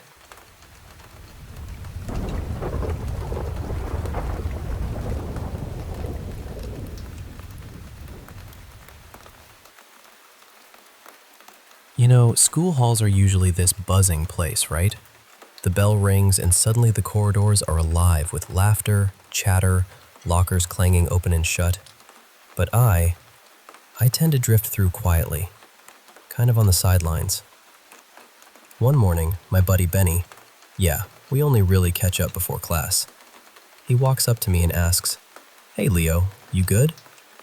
And I just tell him, same old, you know? Then he's a good guy. He always checks in even if it's just a quick hello before the day starts. As I keep strolling, I overhear the usual school gossip. Apparently, 3 teachers are mysteriously absent today, which is why the halls are filled with substitutes instead. It's a bit odd, but I shrug it off. Then, the bell rings again. Just like that, the noise fades and everyone scatters to their classrooms, leaving the halls silent. I head over to the gym, remembering the announcement about a water balloon fight the gym teachers planned. A little break from the usual routine. The place buzzes with excitement as everyone gathers, waiting to start. A big cart loaded with balloons rolls into the center. But before the teachers can even say go, balloons start flying everywhere.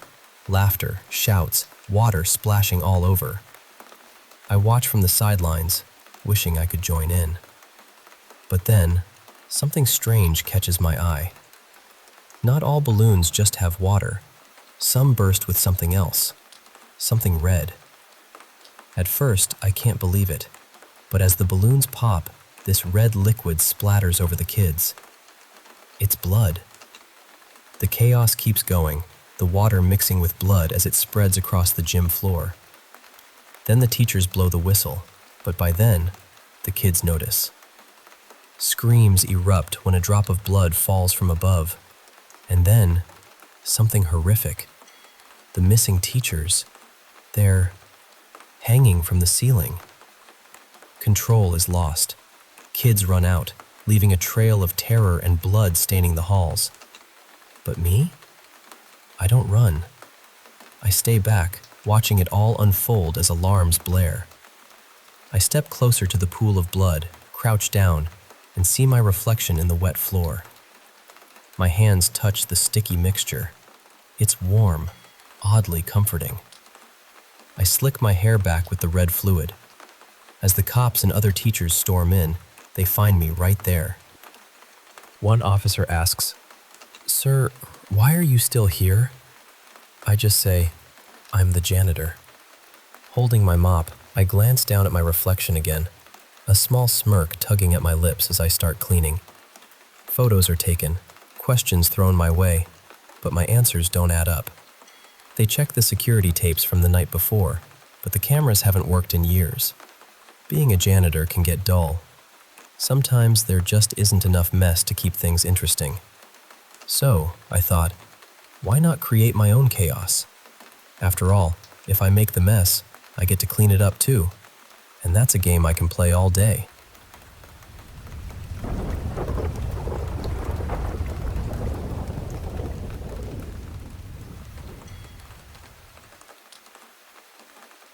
Hey there. I want to share a story that stayed with me for years now. Back in 2009, I was making this long drive from New Orleans all the way to Eugene, Oregon. It was just me, 23 at the time, and my little pit bull, only about a year old, packed into this 14-foot U-Haul truck that held everything I owned. No fancy gadgets, just an old flip phone and a printout of MapQuest directions. Smartphones were just starting to pop up, but I didn't have one, and service was spotty at best, especially through stretches of desert where I didn't get a single bar for miles and miles. One day, I was cruising down this lonely highway in central Texas when I realized I hadn't passed a town or an exit for what felt like forever, and my gas gauge was dangerously low. I started to panic a little, thinking I might run out completely. Just as I was about to lose it, I spotted a tiny town up ahead. It was so small, maybe 6 streets in total, and honestly, I didn't even catch the name. I pulled in, filled up my gas tank, ready to hit the road again. But then came the weird part. I couldn't find my way back to the highway. I drove around that tiny town at least 4 times, growing more frustrated by the minute. I could literally see the highway from the town, but every road I took seemed to lead me away from it. So, feeling stuck, I went back to the gas station to ask for directions. Inside, there was this skinny guy with black hair hanging over his eyes, looking like he hadn't washed it in a while. He wasn't creepy exactly, just kind of rude and distracted, eyes glued to a magazine. When I asked for directions back to the highway, he told me to take a road that would get me there in about 17 miles. I was confused and told him I hadn't driven that far from the highway to get into town, so why would it take so long to get back?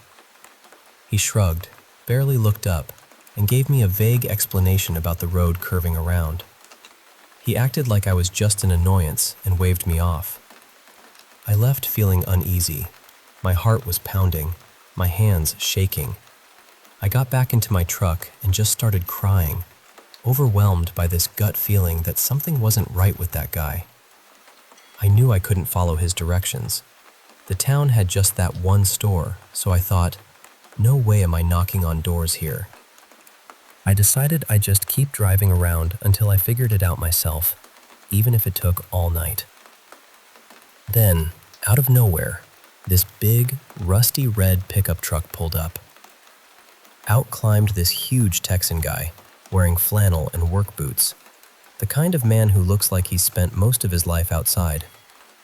Without thinking twice, I jumped out and asked him if he could help me find my way back to the highway. I told him how I was feeling stuck and anxious. He looked genuinely concerned and even cracked a joke that made me laugh, which helped calm me down. He gave me clear directions to take a hairpin turn right after a small concrete tunnel I had already passed several times but hadn't noticed was the key. He said that turn often confused travelers because there were no signs. I asked him how far back the highway was, expecting a long stretch. He laughed and said it was less than a quarter mile and that you could see the highway from the town. Curious, I told him about the directions the gas station guy had given me and asked what was out that way. The Texan, who I'll call Tex, looked at me seriously and asked how I knew about that route. Then he told me that road led away from the interstate and ended in what was basically a junkyard of old cars and trailers owned by a family known locally for trouble, meth, alcohol, you name it. The gas station guy was part of that family. Tex warned me to trust my instincts and be careful out there. I'm so grateful I did. I don't know what that man wanted, but I'm thankful I never had to find out. Sometimes, the kindest angels show up in flannel shirts, scruffy faces, and rusty pickups. Thank you, Tex, for saving me that day. I never caught your real name, but you'll always be Tex to me. And to anyone listening, trust your gut. It's usually right.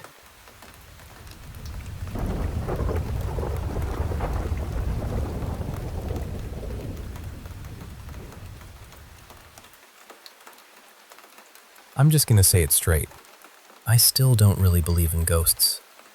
I've heard all the stories, seen all the shaky videos, listened to people swear up and down that they've had paranormal experiences, and most of the time I can find some kind of explanation. That's just how my mind works. But there are two things that have stayed with me for years, and I still can't neatly file either of them away. The first one happened when I was younger. A relative of mine was secretly recording another family member on their phone. Yeah, it was messed up, I know. But that part isn't really the point. I was in the room at the time, just not paying attention to what he was doing. At some point, he lifted the camera a little higher, and at the foot of the bed there looked like there was this teenage girl sitting there. She looked maybe 15 or 16, really small, curled into herself with her knees pulled up to her chest, arms wrapped around her legs, face buried down, dark hair hanging forward and covering most of her head. She looked thin too, maybe around 120 pounds or so. What made it so strange was that the person actually on the bed was my mom, and she had a completely different build. She was also clearly visible in the video, so it wasn't like the camera was just catching her from a weird angle. And there weren't any other girls in the house. None. The only reason I still think about it is because the guy who recorded it was not the kind of person who could have faked something like that. He could barely work his phone on a good day. Editing a video would have been way beyond him. He was paranoid, always convinced he was going to catch something weird on camera. And when he saw that clip, he acted like he'd finally found proof of what he'd always believed. I still don't know what I was looking at. Maybe there's a logical answer. I just haven't found one. The second thing feels easier to explain, but honestly, it unsettled me more. One night, my brother and I were upstairs by ourselves. We were both kids, just hanging around, waiting for my aunt to get home from work because that usually meant food. She worked long hours, so a lot of the day felt like waiting for the sound of her coming in the door. Then, both of us heard her call my name from downstairs. Not vaguely, not maybe. We heard her voice clearly, like she was home and calling us to come eat. My brother looked at me, I looked at him, and we both took off down the stairs because we thought she was standing there with takeout or fast food or something. But when we got downstairs, nobody was there. I checked her bedroom first. Dark. Then the living room. Empty. Kitchen, bathroom, hallway. Every room I could force myself to look into. Nothing. The whole downstairs felt still and wrong. I remember standing there trying to make sense of it, telling myself maybe I'd missed her somehow. Maybe she was outside. Maybe there was a normal reason. Then I looked out the window. Her car wasn't there. That feeling hit me all at once. She wasn't home. She was still at work. I remember running back upstairs so fast it felt like my body moved before my brain did. My brother came right with me. Neither of us needed to say anything because we had both heard the same voice at the same time, and both reacted to it without hesitation. So no, I'm still not someone who says, yeah, it was definitely ghosts. But I can admit this much. There are a couple of moments in my life that I have never been able to explain, and they still sit in the back of my mind, quiet and unresolved.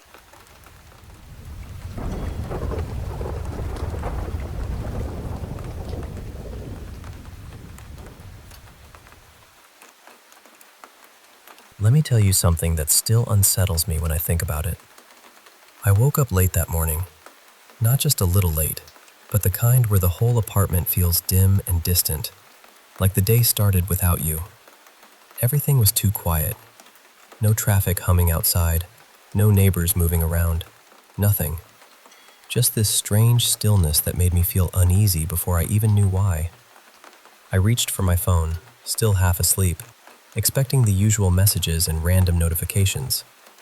But the second I looked at the screen, I sat straight up in bed. There were 31 missed calls, all from the same number, my number. I just stared at it for a few seconds, trying to make sense of what I was seeing. I honestly thought my phone had glitched out. Maybe some weird sync issue. Maybe the network had done something strange overnight. So I checked again, slower this time, line by line. But no, every missed call had my contact name, my exact number, no differences, no hidden digits, nothing. And I can't really explain it, but this heavy feeling settled in my chest right away. Not panic exactly, more like that quiet kind of fear that creeps in before your mind catches up. I tapped one of the calls, hoping maybe it would open into something normal, something that made sense. It didn't. It was just me, calling myself. I actually laughed once under my breath, just to break the tension. I said, "All right, that's disturbing." Then I tried calling my own number back, just to prove to myself that it was some harmless technical mess. And of course, my phone rang right there in my hand like normal. Nothing unusual, nothing supernatural, nothing helpful. So I told myself to let it go. I got out of bed, went to the kitchen, made tea instead of coffee that morning, and tried to settle into the day. But I couldn't shake it. 31 calls didn't feel random. It felt deliberate. like somebody had been trying over and over to get through to me. A little after noon, I noticed something I somehow missed the first time. There were voice messages too, 31 of them. That was the moment my stomach really dropped. I opened the list, and every message was only a few seconds long. I sat there staring at the screen, arguing with myself over whether I even wanted to hear them. But you know how curiosity works. Even when you're scared, it keeps nudging at you. So I played the first one. Just static. A soft crackling sound, like weak signal or an old radio between stations. I played the second. Same thing. Third, fourth, still static. And honestly, for a second, I felt relieved. I thought, okay, good. This is stupid. This is just some broken phone nonsense. But then I played the sixth message. It started the same way, with that low hiss. Only this time, underneath it, there was something else. Breathing. Slow, uneven, careful. Not mine. I remember leaning closer without even realizing I was doing it. My heart started beating so hard I could feel it in my throat. The breathing got clearer, and then I heard a whisper, very soft. Answer me. I froze. Every part of me went cold. I pulled the phone away from my ear so fast I almost dropped it. That voice wasn't mine. It wasn't anyone I recognized. It sounded close, intimate even, like whoever it was had their mouth right beside the microphone. I just sat there staring at the phone on the table. I actually said out loud, No, that's not possible. But it was there. I'd heard it. I wanted to stop. I really did. But after a few minutes, I picked the phone back up and opened the last message. That one was worse. There were footsteps. Soft, measured, echoing like someone walking down a narrow hallway. Then a creak. A long, slow creak. I knew that sound instantly. It sounded exactly like my apartment door opening. You're still asleep. I felt my whole body tense. I didn't understand what I was hearing, but I knew I didn't want to hear the rest. Still, I kept listening.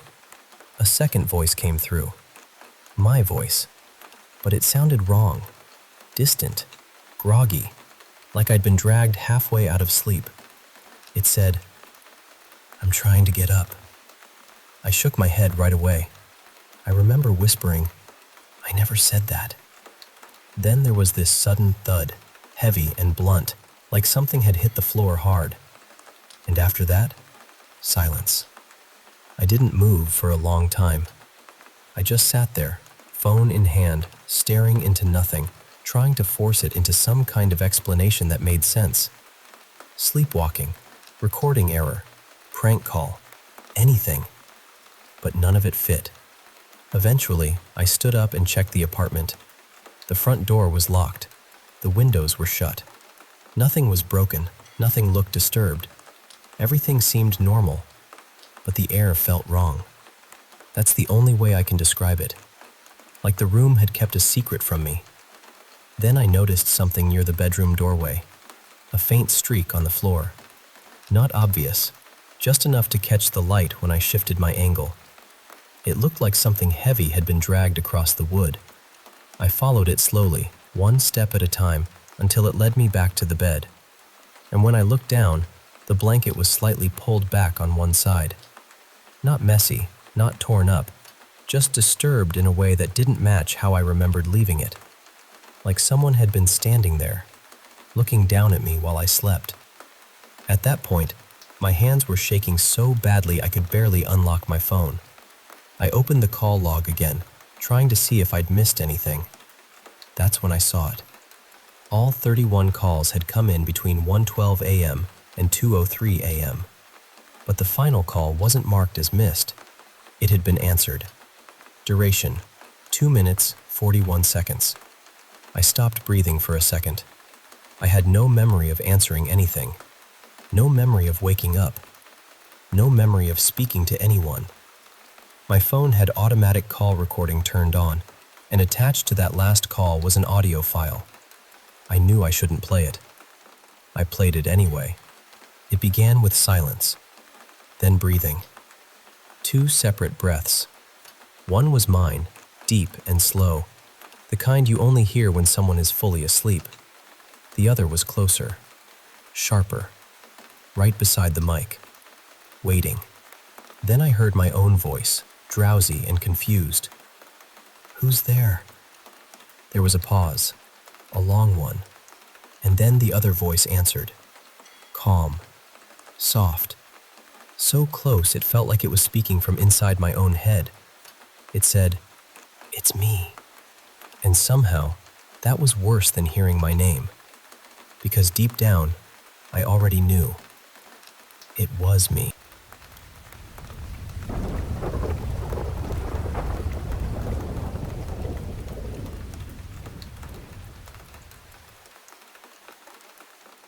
So, this all started a few weeks ago, when I bought this little indoor security camera for my apartment.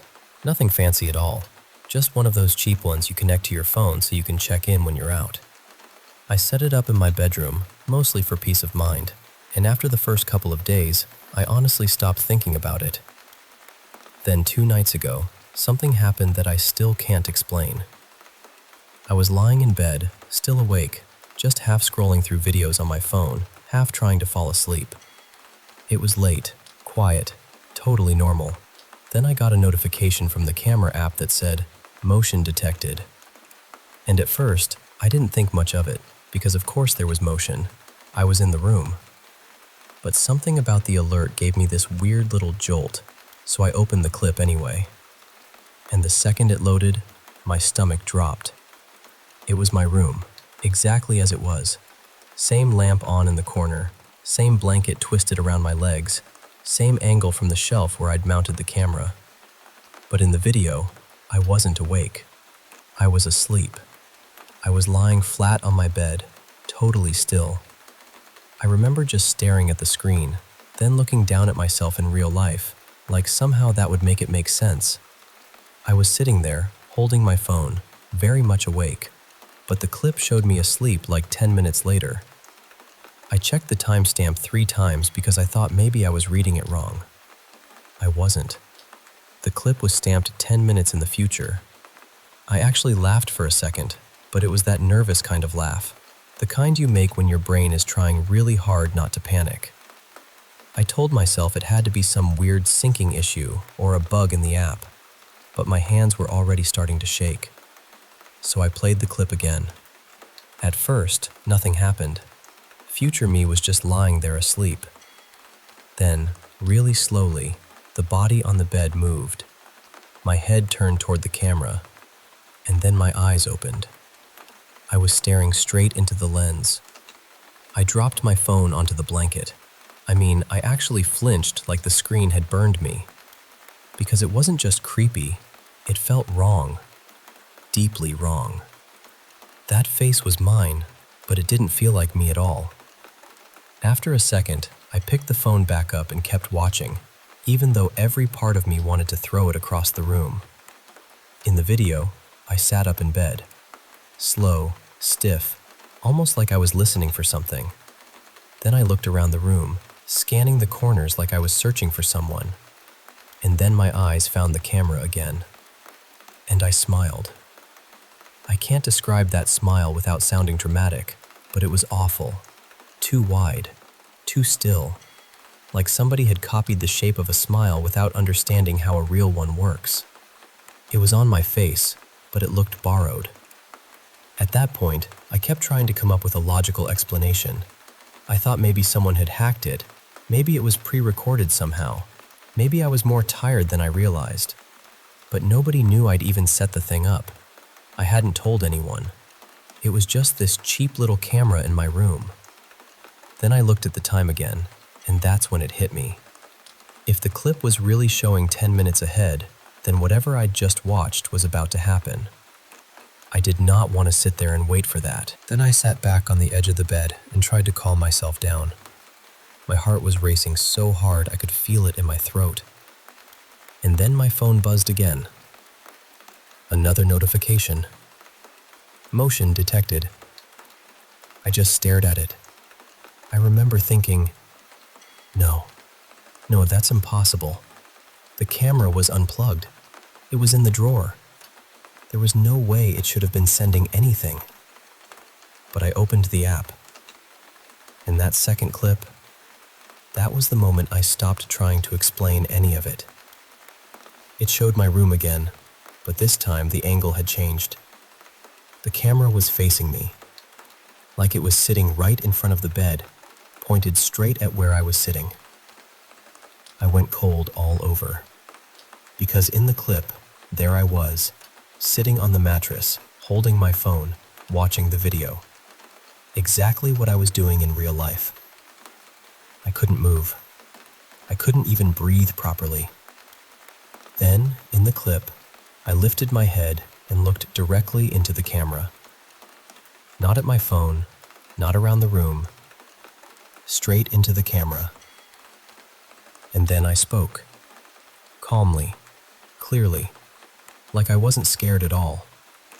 I said, "You should have left it on." I swear to you, I did not say that. Not then, not before, not ever. My mouth in real life hadn't moved, but the version of me in that video just kept staring. Then she stood up, slowly, and started walking toward the camera.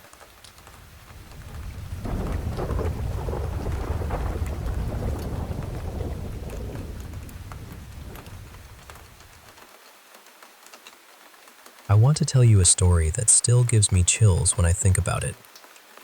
A close friend of mine told me this himself, step by step, and even now, part of me wishes it had just been some late-night exaggeration. But the way he described it, the details, the fear in his voice, it all felt far too real. This happened a few years ago when we were both working night shifts at a call center in Noida, near Sector 63. If you have ever worked in an office that stays awake after midnight, you probably know the feeling. Everything changes at night. The bright office lights feel colder, the hum of computers seems louder, and everyone moves through the hours with that quiet, exhausted look on their face. It almost stops feeling like a normal workplace and starts feeling like a place suspended outside time. Right across from our cubicle was another one, Cubicle 27. A girl named Rhea used to sit there. She kept to herself most of the time. She was polite but distant, like someone who had no interest in office gossip or small talk. Still, everyone knew who she was, because she was brilliant at her job. Week after week, her name showed up on the top performer board. My friend Aaron was the kind of person who tried to be friendly with everyone, so once in a while he would greet her. She would only give a small smile, very faint, and then turn back to her monitor. And then, one night, something changed. It was around 1:15 in the morning when Aaron noticed that Rhea had been on the same call for far too long. In our line of work, most calls wrapped up in 10 or maybe 15 minutes. But this one kept going. 30 minutes. Then an hour. Then longer. At first, he laughed it off and said she must have found the most confused customer in the world. But after nearly 2 hours, even the team lead started paying attention. Eventually, the call was monitored. What they heard made no sense. There was no customer speaking on the other end, no complaint, no voice. Nothing except a low, crackling static, the kind of hollow sound you hear on a dead line. But Rhea was still talking softly into her headset, pausing now and then, as if she were listening to someone answer her. It sounded less like customer support and more like she was deep in a private conversation. The moment the team lead stepped in and broke the call, Rhea slowly removed her headset and looked at everyone. Aaron told me that look is what stayed with him the longest. There was something in her expression that night that no one had ever seen before. Not embarrassment, not confusion, just anger. Cold, sharp anger. She didn't say a word. She picked up her bag, stood up, and walked out of the office. That was the last time anyone saw her there. At first, people assumed she had resigned. In call centers, people leave all the time, so no one thought too much of it. But after a few days, HR tried reaching out using the address listed in her records. What came back shook the whole floor. The people living at that address said a girl by that name had died years earlier. Not recently. Not a few months before. Years ago. Once that started spreading around the office, the mood changed completely. The usual chatter died down. The jokes stopped. Even during breaks, people spoke more softly, as if saying too much out loud might invite something unwanted closer. Then the strange things began. But the moment that truly broke Aaron happened much later. He was finishing some work alone one night when the computer in front of him powered on by itself. He hadn't touched it. No one had. The screen lit up, the login page appeared, and within seconds, the system signed in automatically. The ID on the screen was Ria_27. He called me right after that. I could barely understand him because his voice was shaking so badly. Not long after, Aaron left that job and joined another company. The old office eventually shut down, and life slowly moved on. We both tried not to talk about any of it. For a while, it almost felt like one of those terrifying chapters you survive and then bury somewhere deep in your mind. But it didn't end there. One night, at exactly 2:45 a.m., Aaron got a call from an unknown number. He ignored it the first time. Then it rang again. Half asleep and irritated, he answered. He said, "Hello?" For a few seconds, there was nothing. Just silence. Then came that faint, dry static. And after that, a voice. A familiar voice.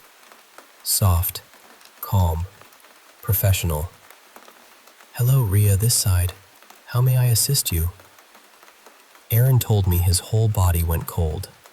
He nearly dropped the phone. Because when he checked the number, he realized where the call had come from. It was from the same call center, the one that had already been closed down. And the part that still unsettles me the most is this. Since that night, every single day at exactly 2:45 a.m., his phone rings.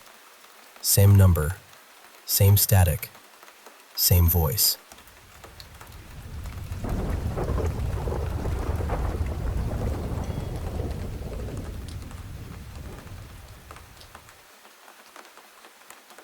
I want to tell you about something that happened to me in March 2022.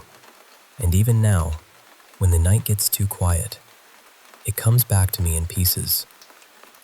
My friend Rashawn and I were heading back to our hometown on his bike after a long, exhausting trip. It was well past midnight by the time we left the last lively market town behind us. After that, the road just opened into darkness. Hardly any vehicles, barely any sound, just cold air and that strange kind of silence that makes you feel watched. Somewhere near a lonely stretch by the trees, a police patrol jeep pulled up beside us and signaled for us to stop. At first, I thought it was just a normal late-night check, but the way the officers looked at us after asking where we were headed, I don't know. It felt like there was something they wanted to warn us about and just couldn't bring themselves to say clearly. They asked more than once whether we really needed to take that road at that hour. One of them even told us we should stay in a lodge nearby and leave after sunrise. But we were tired, stubborn, and honestly just wanted to get home. I had something important to deal with the next morning, and Rashawn didn't want to waste time either. So after writing down our details, they let us go, though one of them quietly said, "Be careful on that road." We kept riding. The farther we went, the emptier everything became. No streetlights, no houses, nothing. Just the bike's headlamp and the road in front of us. After maybe 45 minutes, The weather suddenly changed. Rain came down hard, almost out of nowhere. We pulled over beside a small concrete bus stop to wait it out. And that's when I started feeling that something was off. I looked at Rashawn, and for some reason, his clothes didn't seem wet at all. I remember blinking a few times, thinking maybe the darkness was playing tricks on me. Rain was falling everywhere, hitting the road, splashing over the bike, soaking my shirt. But he looked completely dry. I pointed it out, half joking, half uneasy. He didn't answer the way I expected. He just told me to get moving. His voice sounded wrong. Not louder, not softer, just colder. Flat, like it belonged to someone who only sounded like him. I didn't know what to say after that. I got back on the bike and we continued. A few minutes later, we saw several villagers standing across the road, waving us down. They looked serious, almost alarmed. One of them asked where I was going, and I told him the name of my town. Then he looked at me strangely and asked, "Why are you traveling alone this late?" I actually let out a nervous laugh. I said, "Alone? No, my friend is right behind me." And when I turned around, the seat was empty. There was no one there. I can't explain to you what that moment felt like. My chest just dropped. My whole body went cold. I knew someone had been there. I had felt the weight on the bike. I had spoken to him. I had heard his voice. The villagers started asking me questions, but I could barely hear them. My mind had gone blank. Then headlights appeared behind us. A small car came to a stop nearby, and then Rashawn stepped out of it. Calm, breathing hard, but completely normal. He walked up to me and said, "Where did you disappear? You left me back near the police checkpoint." I just stared at him. He told me that after we had been stopped by the police, I had suddenly driven off before he could get back on properly. According to him, he had been stranded there and had only managed to get a ride from someone passing by. I didn't even try to explain what I had experienced. How could I? I just told him to get on the bike, and we left right away. For a long time, neither of us said a word. The road sloped upward, and the two of us were straining to move it. That was when Rashawn leaned toward me and whispered something I will never forget. He said, very softly, "Does it feel like someone else is helping us push?" I didn't answer, because it did. When we finally reached the top and the road began sloping down, I looked into the rearview mirror.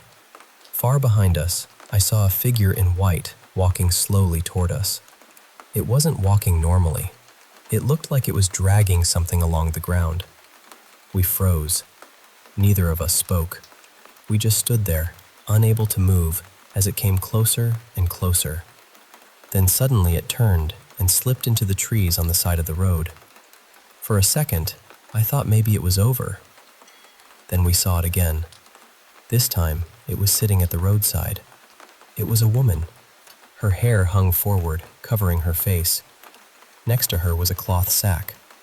With slow movements, she opened it and took out something so terrible that even now I hate remembering it. It looked like the tiny bones of a child. She placed it in her lap and started rocking back and forth, crying. Not ordinary crying. It was the kind of sound that seems to crawl into your skin. It echoed through the trees and through the dark, and I have never known fear like that before or since. We stayed completely still. I don't know how long. Then suddenly she stood up. That was our chance. We started pushing the bike forward again as quietly as we could, trying to pass her without drawing attention. And just as we got beyond her, I made the worst mistake of my life. I looked back. She was hanging from a tree. I still don't know how to describe what happened to my body in that moment. It was like all strength left me at once. My hands went numb. My mouth dried up. Roshan grabbed me, and somehow, the bike started again. We rode without stopping until we reached a small village at dawn. There, we told an elderly man what we had seen. He listened without interrupting, and when we finished, he told us a story about a woman who had died on that road years earlier after losing her husband and child in an accident. People in the area believed her spirit still wandered that forest, grieving, searching, never at peace. We made it home that morning, safe, at least on the outside. But I need to be honest with you. Some nights, when I'm traveling late and the road is too quiet, I still get the feeling that someone is sitting behind me. And ever since that night, I never turn around.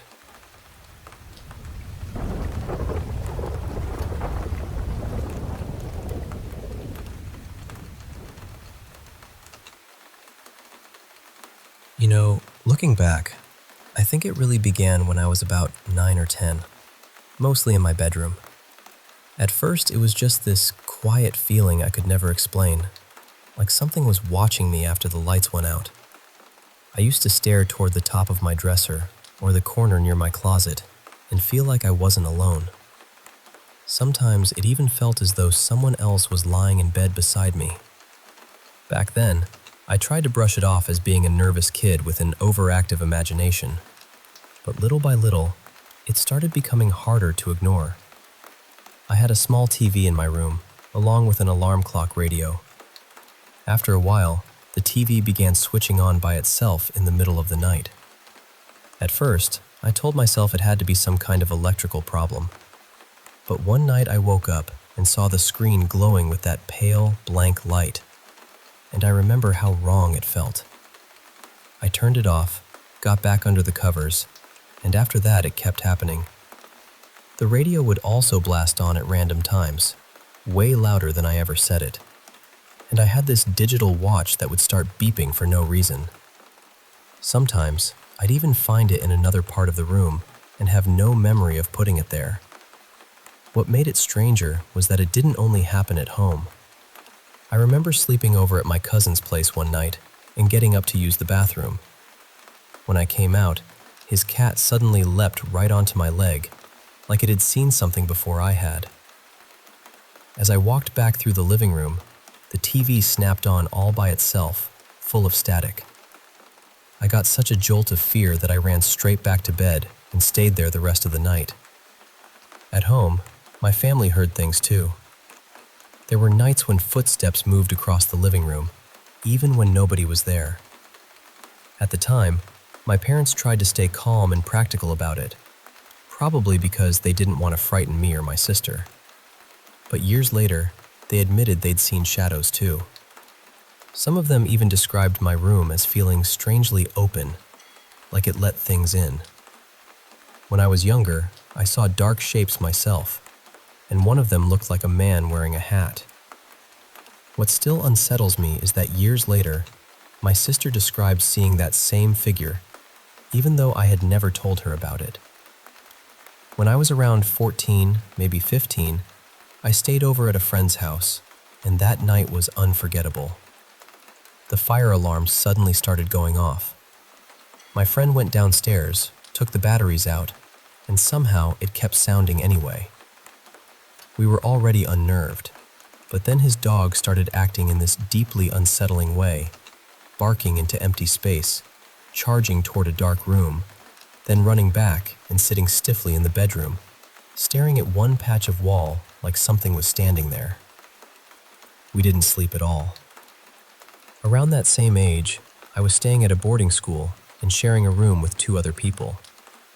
One night I woke up and saw one of my roommates sitting upright on his bed, staring into nothing and mumbling under his breath. I assumed he was half asleep and rolled over. The next night, it happened again, except this time he was facing the door, and I saw what looked like a silhouette standing there with its back turned to me.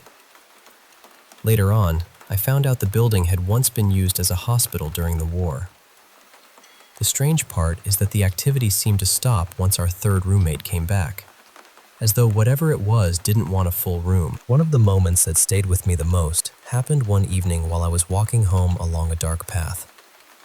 Off near a hedge, I heard this low growling, and when I looked up, I saw something I can only describe as animal-like, crouched low, with glowing red eyes fixed on me. I froze. I called my dad immediately, barely able to speak. He came as fast as he could, and at some point while I was waiting, I looked away for just a second. When I looked back, it was gone. Then, maybe a month or two later, I saw what looked like the same thing again, only this time much farther from home. I tried to focus on it, almost like I wanted proof for myself, but the moment my attention broke, it vanished again. Later, when I was with my ex, she experienced things too, which honestly made it harder to tell myself it was all in my head. When we slept in the same bed, there were nights when it felt like something touched us. Not every night, but often enough to leave us uneasy. I remember one evening at her place while she was cooking, just a few feet away from me. I had a full plate in front of me, and without anyone touching it, it began to turn and slide slowly across the table toward me. Then it stopped. I moved closer to her because I genuinely thought I might be losing it, but then I saw her face change.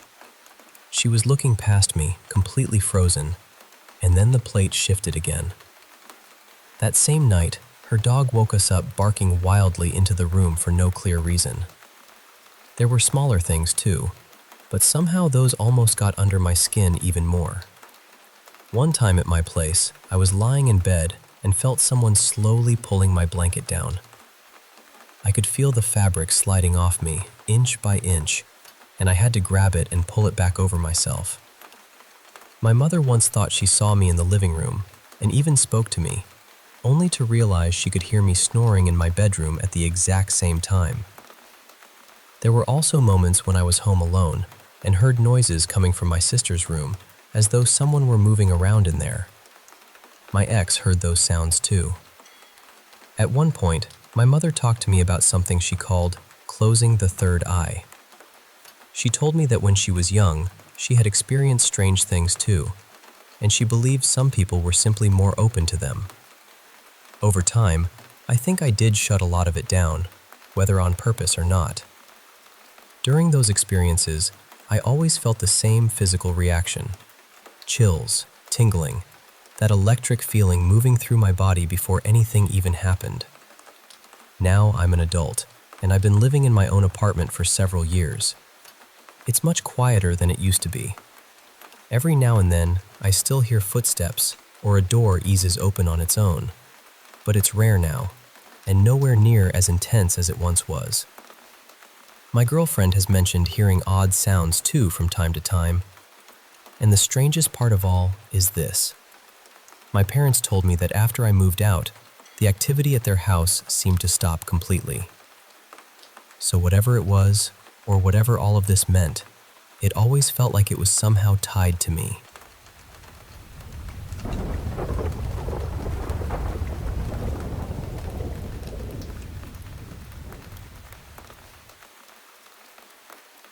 I've never really been able to explain this in a way that makes it sound normal, so I'm just going to tell you exactly how it felt. The first thing happened when I was about 7. My parents had gone out for their usual Friday night dinner, and I was at home with my older brothers and my sister. I was the youngest, so everybody treated me like I was little until it was inconvenient, and then suddenly I was old enough to do things myself. We were all in the kitchen eating ice cream, and I needed something to wipe my hands. I asked one of my brothers to grab some wet wipes from under my parents' bed, because that's where they kept all the random kid stuff. He told me to get them myself. Their room was just up the stairs, down the short hallway, nothing dramatic, maybe half a minute away.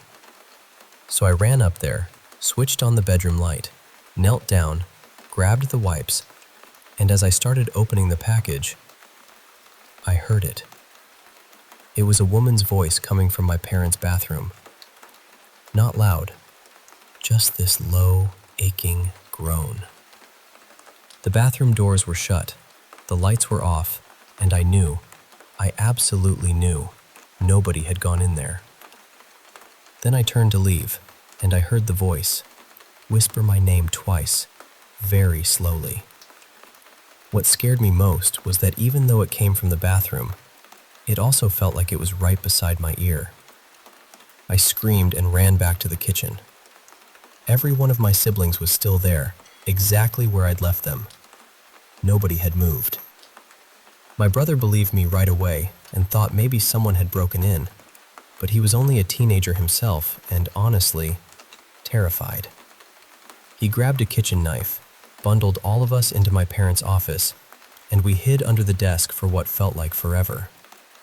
We stayed there until my parents got home. They checked everything, and there was no sign that anyone had been in the house. That should have been the end of it, but it wasn't. A couple of years later, while our house was being fixed up, we moved into an older rental townhouse for about a year. That place felt wrong from the beginning. I had a room in the basement near the garage door, tucked away from everyone else, with only a tiny bathroom nearby. I hated that bathroom. The light flickered, the doorknob would rattle sometimes, and I avoided it whenever I could. One night, I woke up needing to use the bathroom. I turned on my bedroom light, opened the door, and something rushed past so fast I barely had time to process it. The only way I can describe it is like old television static, gray and black, moving all at once. I slammed my door shut and just stood there, shaking, my back pressed against it. I waited as long as I could, then finally bolted upstairs, turning on every light I passed. The next day, I realized my baby blanket was missing. It had been made for me by my grandmother, and by then it was so worn down it was barely more than a scrap of fabric, but I loved it.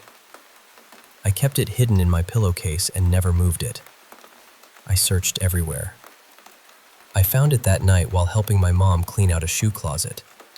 It was shoved behind a storage bin, in a place I never would have put it. Stuff like that kept happening. My siblings shared an old pickup truck, and one week, the keys disappeared. Everyone was frustrated, and after days of looking, my mom found them in the very top drawer of my dresser. The thing is, that dresser was tall enough that I could barely reach the middle drawers, let alone the top one. To this day, people joke that I must have hidden them, but I didn't. I know I didn't. And the whole time we lived there, I always had the same feeling, like something was following just a step behind me. When we finally moved back into our original house, I thought I'd feel safe again.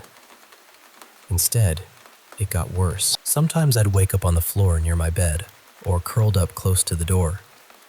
I'd never sleepwalk before that, and after a while, it stopped just as suddenly as it had started. There was also this hallway in the house that everyone called the Dark Hall. It led past the laundry room and a couple of storage rooms. The wiring in there had always been bad, so the lights never worked for long, and eventually, we just stopped trying. One evening, my brother and I were going to my sister's room to tell her dinner was ready. As soon as we reached the entrance to that hallway, both of us froze. At the far end stood a man. He looked tall, broad-shouldered, and he was wearing what looked like a cowboy hat. We both saw him. I know we both saw him because I screamed and ran upstairs, and when I turned around, my brother wasn't behind me. I ran back down and found him on the floor, sobbing. He still remembers it. Even now, he refuses to go near that hallway alone. The last thing that really stuck with me happened when I was a teenager. A few friends and I were in the basement messing around, playing one of those silly ghost games kids dare each other to try. Nothing happened, and we were laughing about it, so I went into the bathroom right afterward. The second I hit the light switch, all 4 bulbs blew at once. Not just burned out, burst. Glass popped everywhere. It scared me so badly I just stood there frozen. Even now, whenever I go back to my parents' house, I still get that same feeling. Like I'm being watched. My siblings say the house feels off too. Most of them never saw anything clearly, but they all felt it. And I know how this sounds when I say it out loud to you. I really do. But when you live through something like that, when it follows you from one house to another and leaves that feeling sitting in your chest for years. It's hard to shrug it off and call it nothing. Some places hold a kind of silence that doesn't feel empty at all. That house was one of them.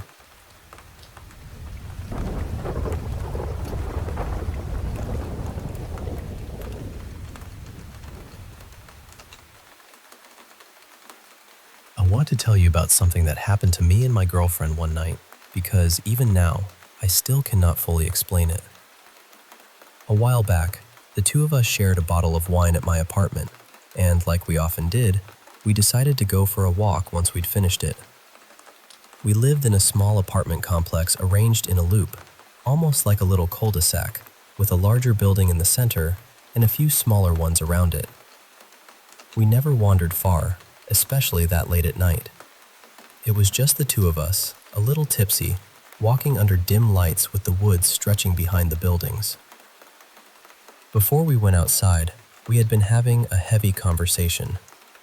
It was not a fight, but it was emotional, and it had brought up some old pain for her. I did not think much of it at the time, but later it started to feel important. At first, the walk was completely normal. We were talking, laughing, and trying to shake off the mood from earlier. At one point, I started walking backwards so I could look at her while we talked. We had made it a decent distance from my building and were near another one with a small, shadowy parking area behind it. That lot was always dark, barely lit, and usually empty except for one or two cars. Then, from that darkness behind her, I heard a woman's voice say, very clearly, "Hello." At first, I was not frightened. I honestly assumed someone else was outside doing the same thing we were, just out for a late-night walk. I lived in a safe area, and I had walked there alone many times at night without ever feeling uneasy.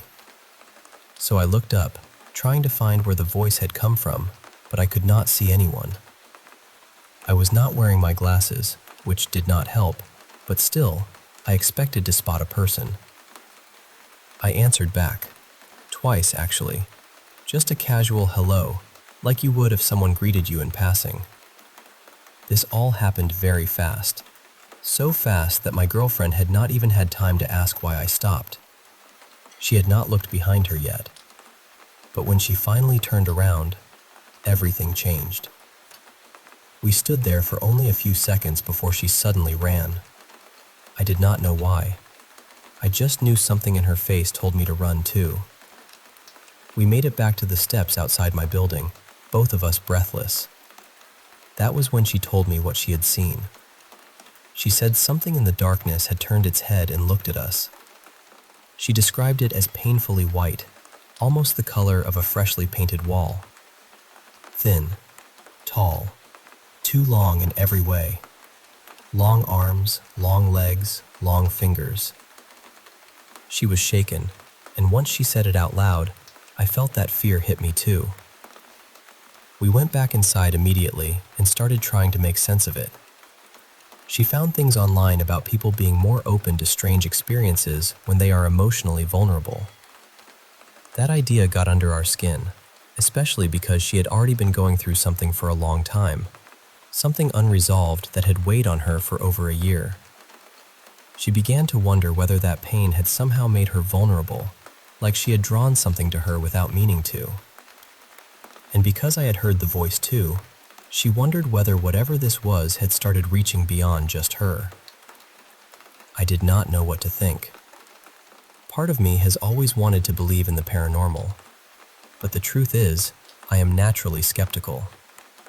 I have had moments in life that felt strange, sure, but most of them could be explained if I looked at them closely enough. This one felt different because it was not just me. I heard something. She saw something. We both reacted to the same moment, and that is what made it hard to brush aside. For a long time, I let it sit there as one of those stories I could not solve. Then, months later, it came back. By then, we had moved out of that apartment and mostly stopped talking about what happened. Life had gone on. The fear had faded. But after we relocated across the state, I left for a couple of weeks to visit family in North Carolina. While I was away, she stayed with a friend for a bit while we prepared for another move. That was when she finally told me something she had kept to herself. For about a week, she said, someone had been watching her through the living room window at night. Every evening, she would notice a figure standing there just beyond the glass. She could never make out a face, only a dark shape, a shadow. She had not told me right away because, by the time she brought it up, it had stopped happening. That terrified me in a way the first story had not. Maybe because this time I was far away and there was nothing I could do. Nothing feels worse than hearing that someone you love may have been watched, maybe even stalked, and not being there to protect them. Naturally, my first thought was that it had to be a real person. That is the logical explanation, and honestly, it still may be. But after I reread everything that had happened that first night, I started to feel that old unease creeping back in. The timing, the silence, the way it stopped as suddenly as it started, it all left me unsettled. Then, a few days later, she mentioned one more thing. She said she caught something peeking around a corner at her from the edge of her vision. She only saw it for a second, but she said the one detail that stood out was the color. White. That was what made my stomach drop. Because that was the same detail she gave me the night by the parking lot. So that is where I am with it. I do not know whether what happened to us was a mix of alcohol, fear, and imagination.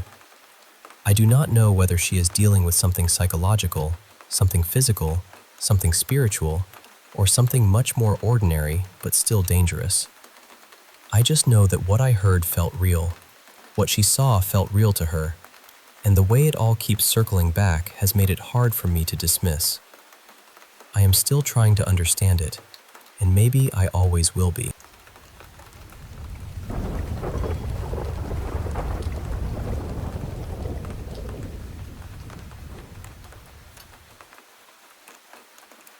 I want to tell you about something that's happened to me twice now, and both times it left me with that same strange, heavy feeling, like maybe a dream can be more than just a dream. The first time was after my boyfriend's grandfather passed away. My boyfriend and I have been together for nearly 10 years, so his family has felt like my family for a long time. We used to visit his grandparents often, and I knew his grandpa really well. My boyfriend was especially close to him. He was named after him, and honestly, he was the center of his grandpa's world, his favorite grandson without question. When he died, my boyfriend took it incredibly hard. We handle grief in very different ways, but I could see how deeply it shook him. I never told him about the dream I had soon after, because at the time it felt too intense and too personal to bring up. In the dream, we were all at his grandma's house together. The whole family was there. Cousins, aunts, uncles, everyone. It felt so ordinary at first. We were eating breakfast, walking from room to room, just doing those random dream things that somehow still feel familiar. But throughout all of it, his grandpa kept appearing. Every time he showed up, it startled me. Not in a violent way, just in that eerie dream way where someone suddenly feels so present it almost knocks the air out of you. He never spoke, not once, but I could feel that he was focused on my boyfriend. He would appear close to me, but his eyes were never really on me. He was looking past me, straight at him. A few times I tried to go up to him, to say something, to understand what was happening, but he would just move through me and keep going toward his grandson. That's what stayed with me. It didn't feel like he was there for me at all. It felt like I was just somehow witnessing a moment that was meant for someone else. Then last night, it happened again, but with someone completely different. I had a dream about my ex-boyfriend's younger brother, Ty. I haven't been with my ex in about 10 years. That was all high school. His brother passed away around 5 years ago, and even though he wasn't my family, we were genuinely close back then. He was my chemistry lab partner. We used to eat lunch together. We bickered like siblings. He really felt like a little brother to me for a while. After I graduated, though, Life moved on and we never really stayed in touch.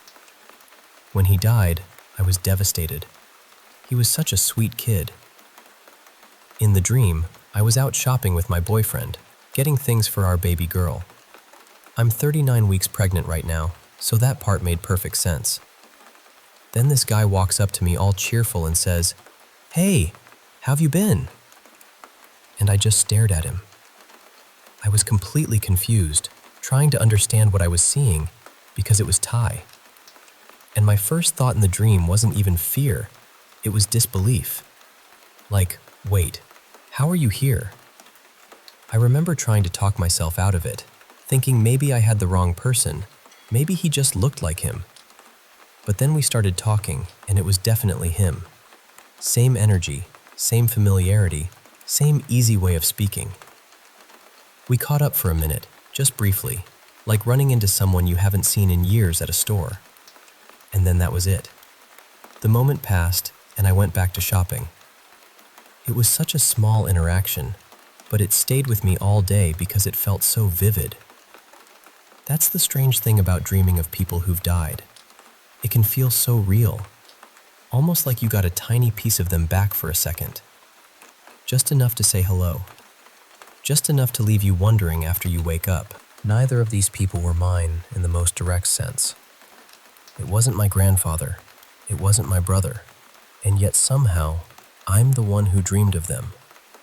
My own family members who've passed have never visited me in dreams like that. So why these two? Why did I get these moments? Maybe it was just my mind processing old grief and old connections. Maybe pregnancy is making my dreams more vivid and emotional. Or maybe, in some quiet, mysterious way, these people really were passing through, just letting me see them for a second. I honestly don't know. I just know it felt real when I was there. And sometimes, that feeling is the hardest part to explain.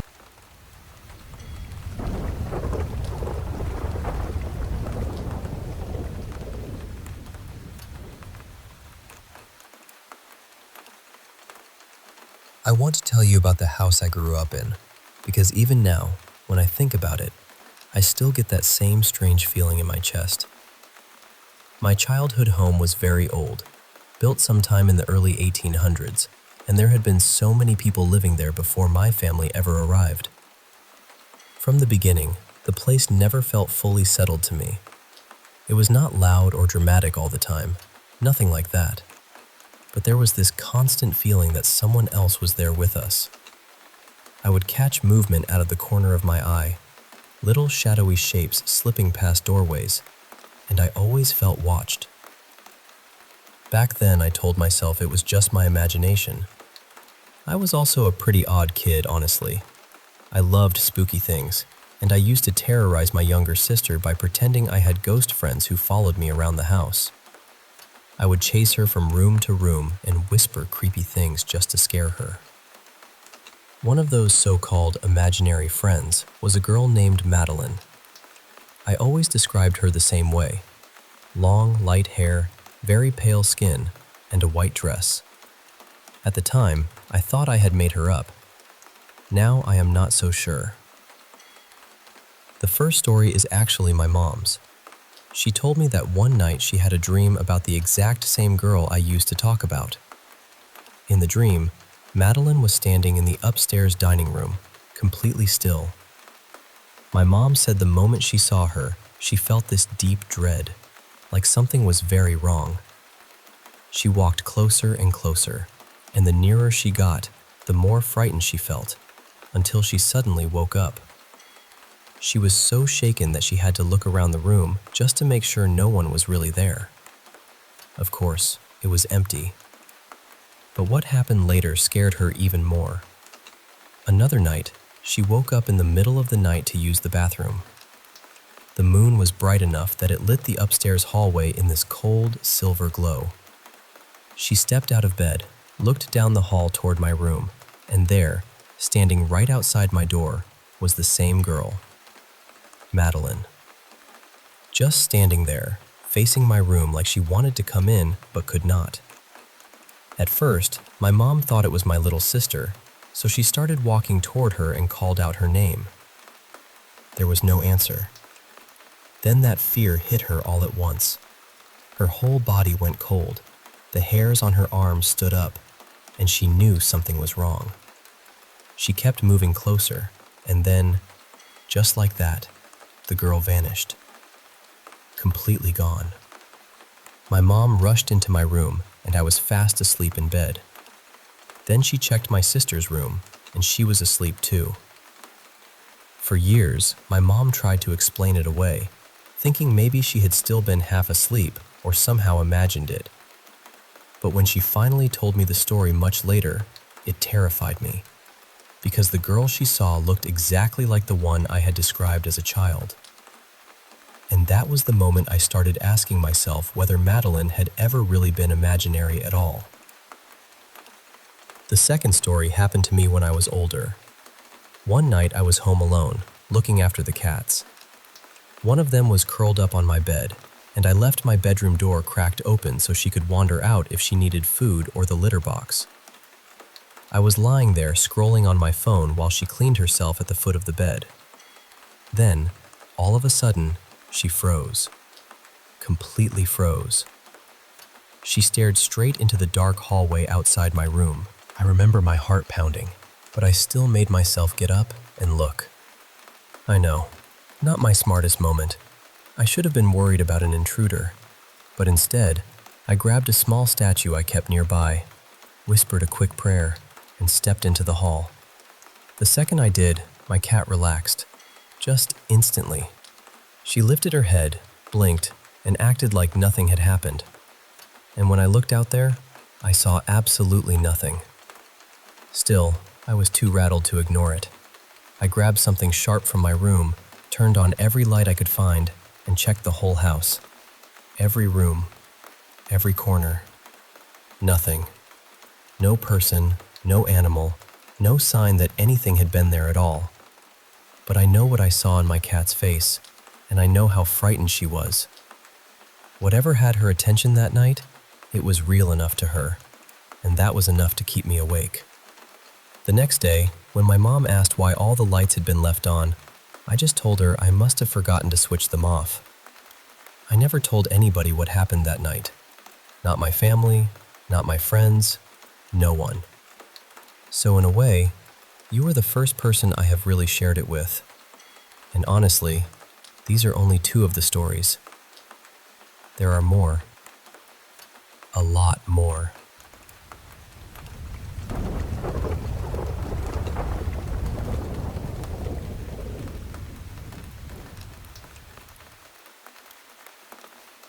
So, I've lived in this house for almost my whole life.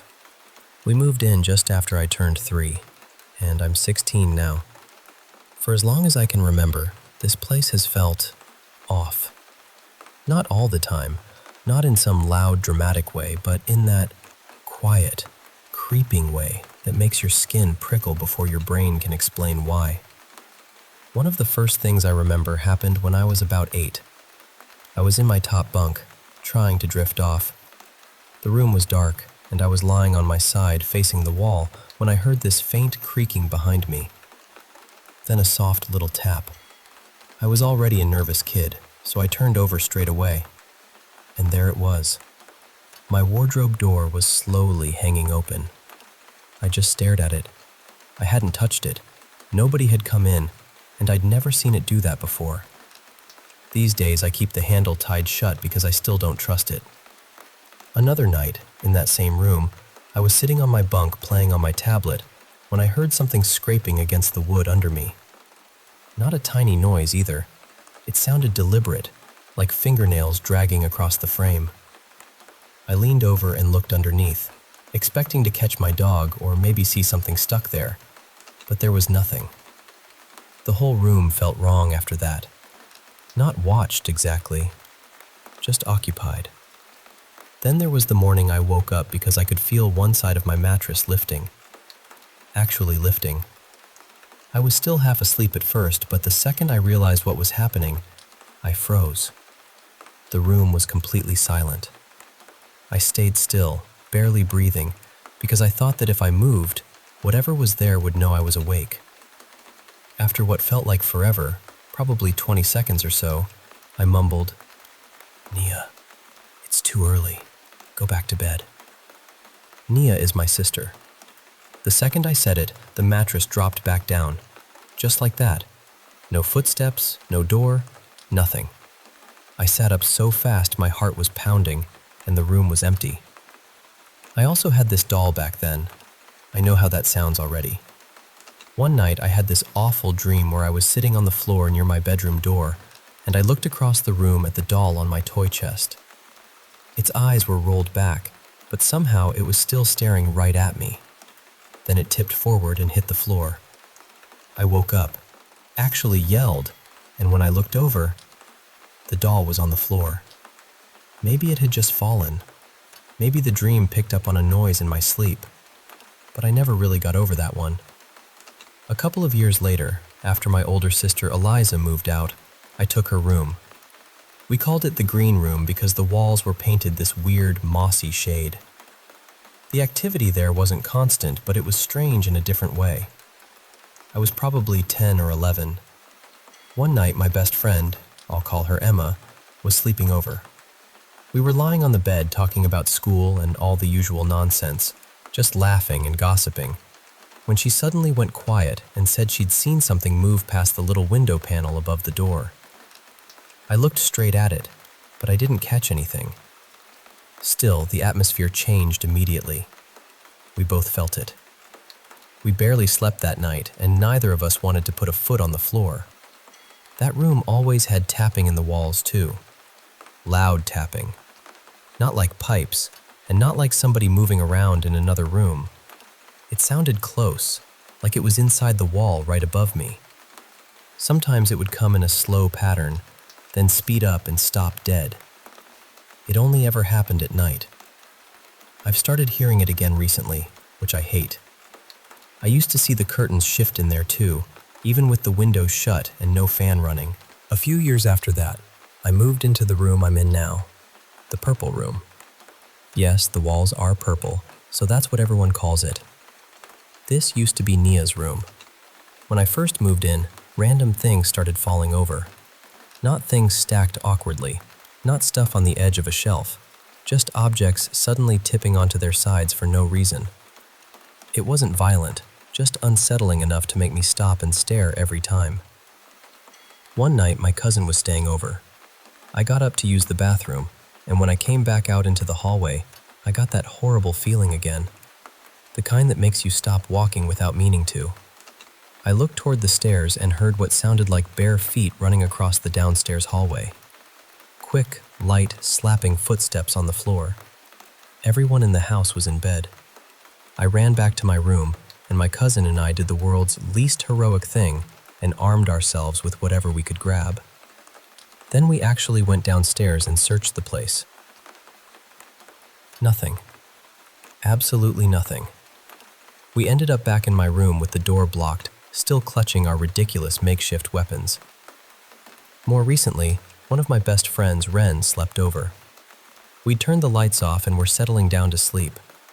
I rolled over to say something to her, and I swear I saw her facing me, just lying there completely still, looking straight at me. But her eyes looked wrong, like dark, empty pits. I asked, "Ren, are you staring at me right now?" And from behind me, or at least from the other side of the room, she said, "No?" Her voice sounded normal. The figure hadn't moved. I switched on the light, and Ren was turned the opposite way, wrapped tightly in a blanket. There was nobody looking at me. I still don't know what I saw. Another time Ren stayed over, only a few months ago. I was on a mattress on the floor, and she had the bed because she refused to sleep on the floor. It was nearly 4 in the morning, that horrible hour when everything feels thinner somehow, and we were just about asleep when we heard 2 footsteps come right up to my door. And then one massive thud, like somebody had jumped and landed just outside it. My dog wasn't upstairs. My family was asleep. We both heard it. We didn't open the door. There have been other things too. I've heard what sounds like an animal, maybe a dog, racing around upstairs when both our dogs were downstairs. I've heard footsteps on the stairs when nobody was there.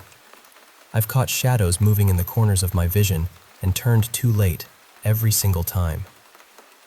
At this point, I don't really need convincing. I know how it sounds, and I know people can explain away one or two incidents. But when you've lived somewhere that long, you start to recognize the difference between a house making noise and a house feeling alive in the wrong way. Lately, I've been hearing scratching in the attic too. We've got rat repellent up there, and there's no easy way for anything big to get in. Still, at night, I hear it. Scrape, scrape, scrape above my ceiling. And honestly, that's the part that gets me most.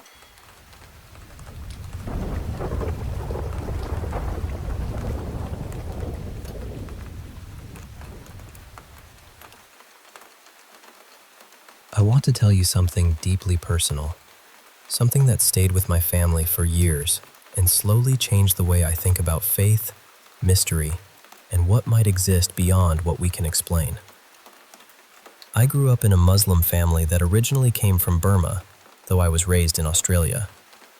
As I got older, especially after being drawn towards science and questioning everything around me, I drifted away from religion.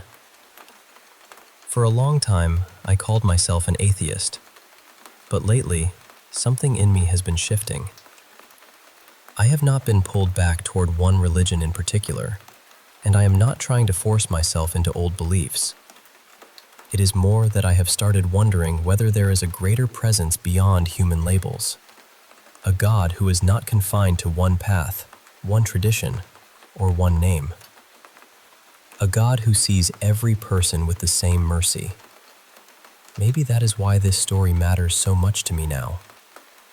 This happened when my mother, whom I'll call Miriam, was around 7 years old. Her little sister was about 5.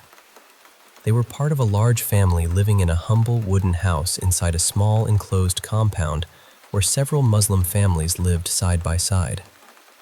There were only a handful of homes there, close enough that everyone knew one another well. The adults spent evenings talking outside, and the children ran around together until it was time to settle down. Each evening, the neighborhood children would gather in my mother's house, which was one of the bigger homes in the compound. They would sit together and recite surahs from the Quran. It was a quiet, familiar ritual, something simple but full of meaning. And then, during those evenings, something strange began to happen. As the children started praying, 2 figures would appear in the room. One seemed taller, the other smaller. They would enter silently and stand near the wall as if they too had come to join the prayer. But this is the part that unsettled everyone. The figures themselves could not be seen. The only visible thing about them was what they wore on their heads. 2 prayer caps, floating where their bodies should have been. That was all the children could see, just the caps. And it was not one child saying this, it was all of them. My mother, her younger sister, her brothers and sisters, and the neighboring children too. Around 15 children in total, from the very youngest to the early teenagers, all said they saw the same thing. 2 unseen beings arriving at the start of prayer, standing quietly by the wall, then leaving once the recitation was over. Not one adult ever saw them. You can imagine what that did to the families. The story spread quickly through the compound. Some were frightened, some fascinated. Many believed the visitors were jinn, the unseen beings spoken of in Islamic tradition. There was an old well just outside the main gate, deep and rarely approached casually, and people began to whisper that the beings might have been connected to it, perhaps even watching over it. Then, sometime later, that well was filled in, and the land around it was changed for new houses. After that, the visitors stopped coming. The children never saw them again. I know exactly how this sounds. Even hearing it as an adult, I wrestle with it. Part of me still searches for a practical explanation. But what has always stayed with me is the consistency. This was not a dream one child had. It was not a rumor built from one frightened imagination. So many children remembered the same detail, the same two presences, the same silent arrival, the same silent departure. That is the part I cannot easily brush aside, and maybe that is why I still carry it with me. I am not sharing this to prove anything to you. I am sharing it because it left a mark on me. It made me question whether the world is really limited to what we can touch, test, and explain. It made me wonder whether there are realities that move quietly beside us, unseen but present. And if that is possible, then perhaps it is not such a leap to believe there may also be something greater still, something vast, compassionate, and beyond all the boundaries people try to place around it. That is what I keep returning to. Not certainty, just openness. And sometimes that is where belief begins.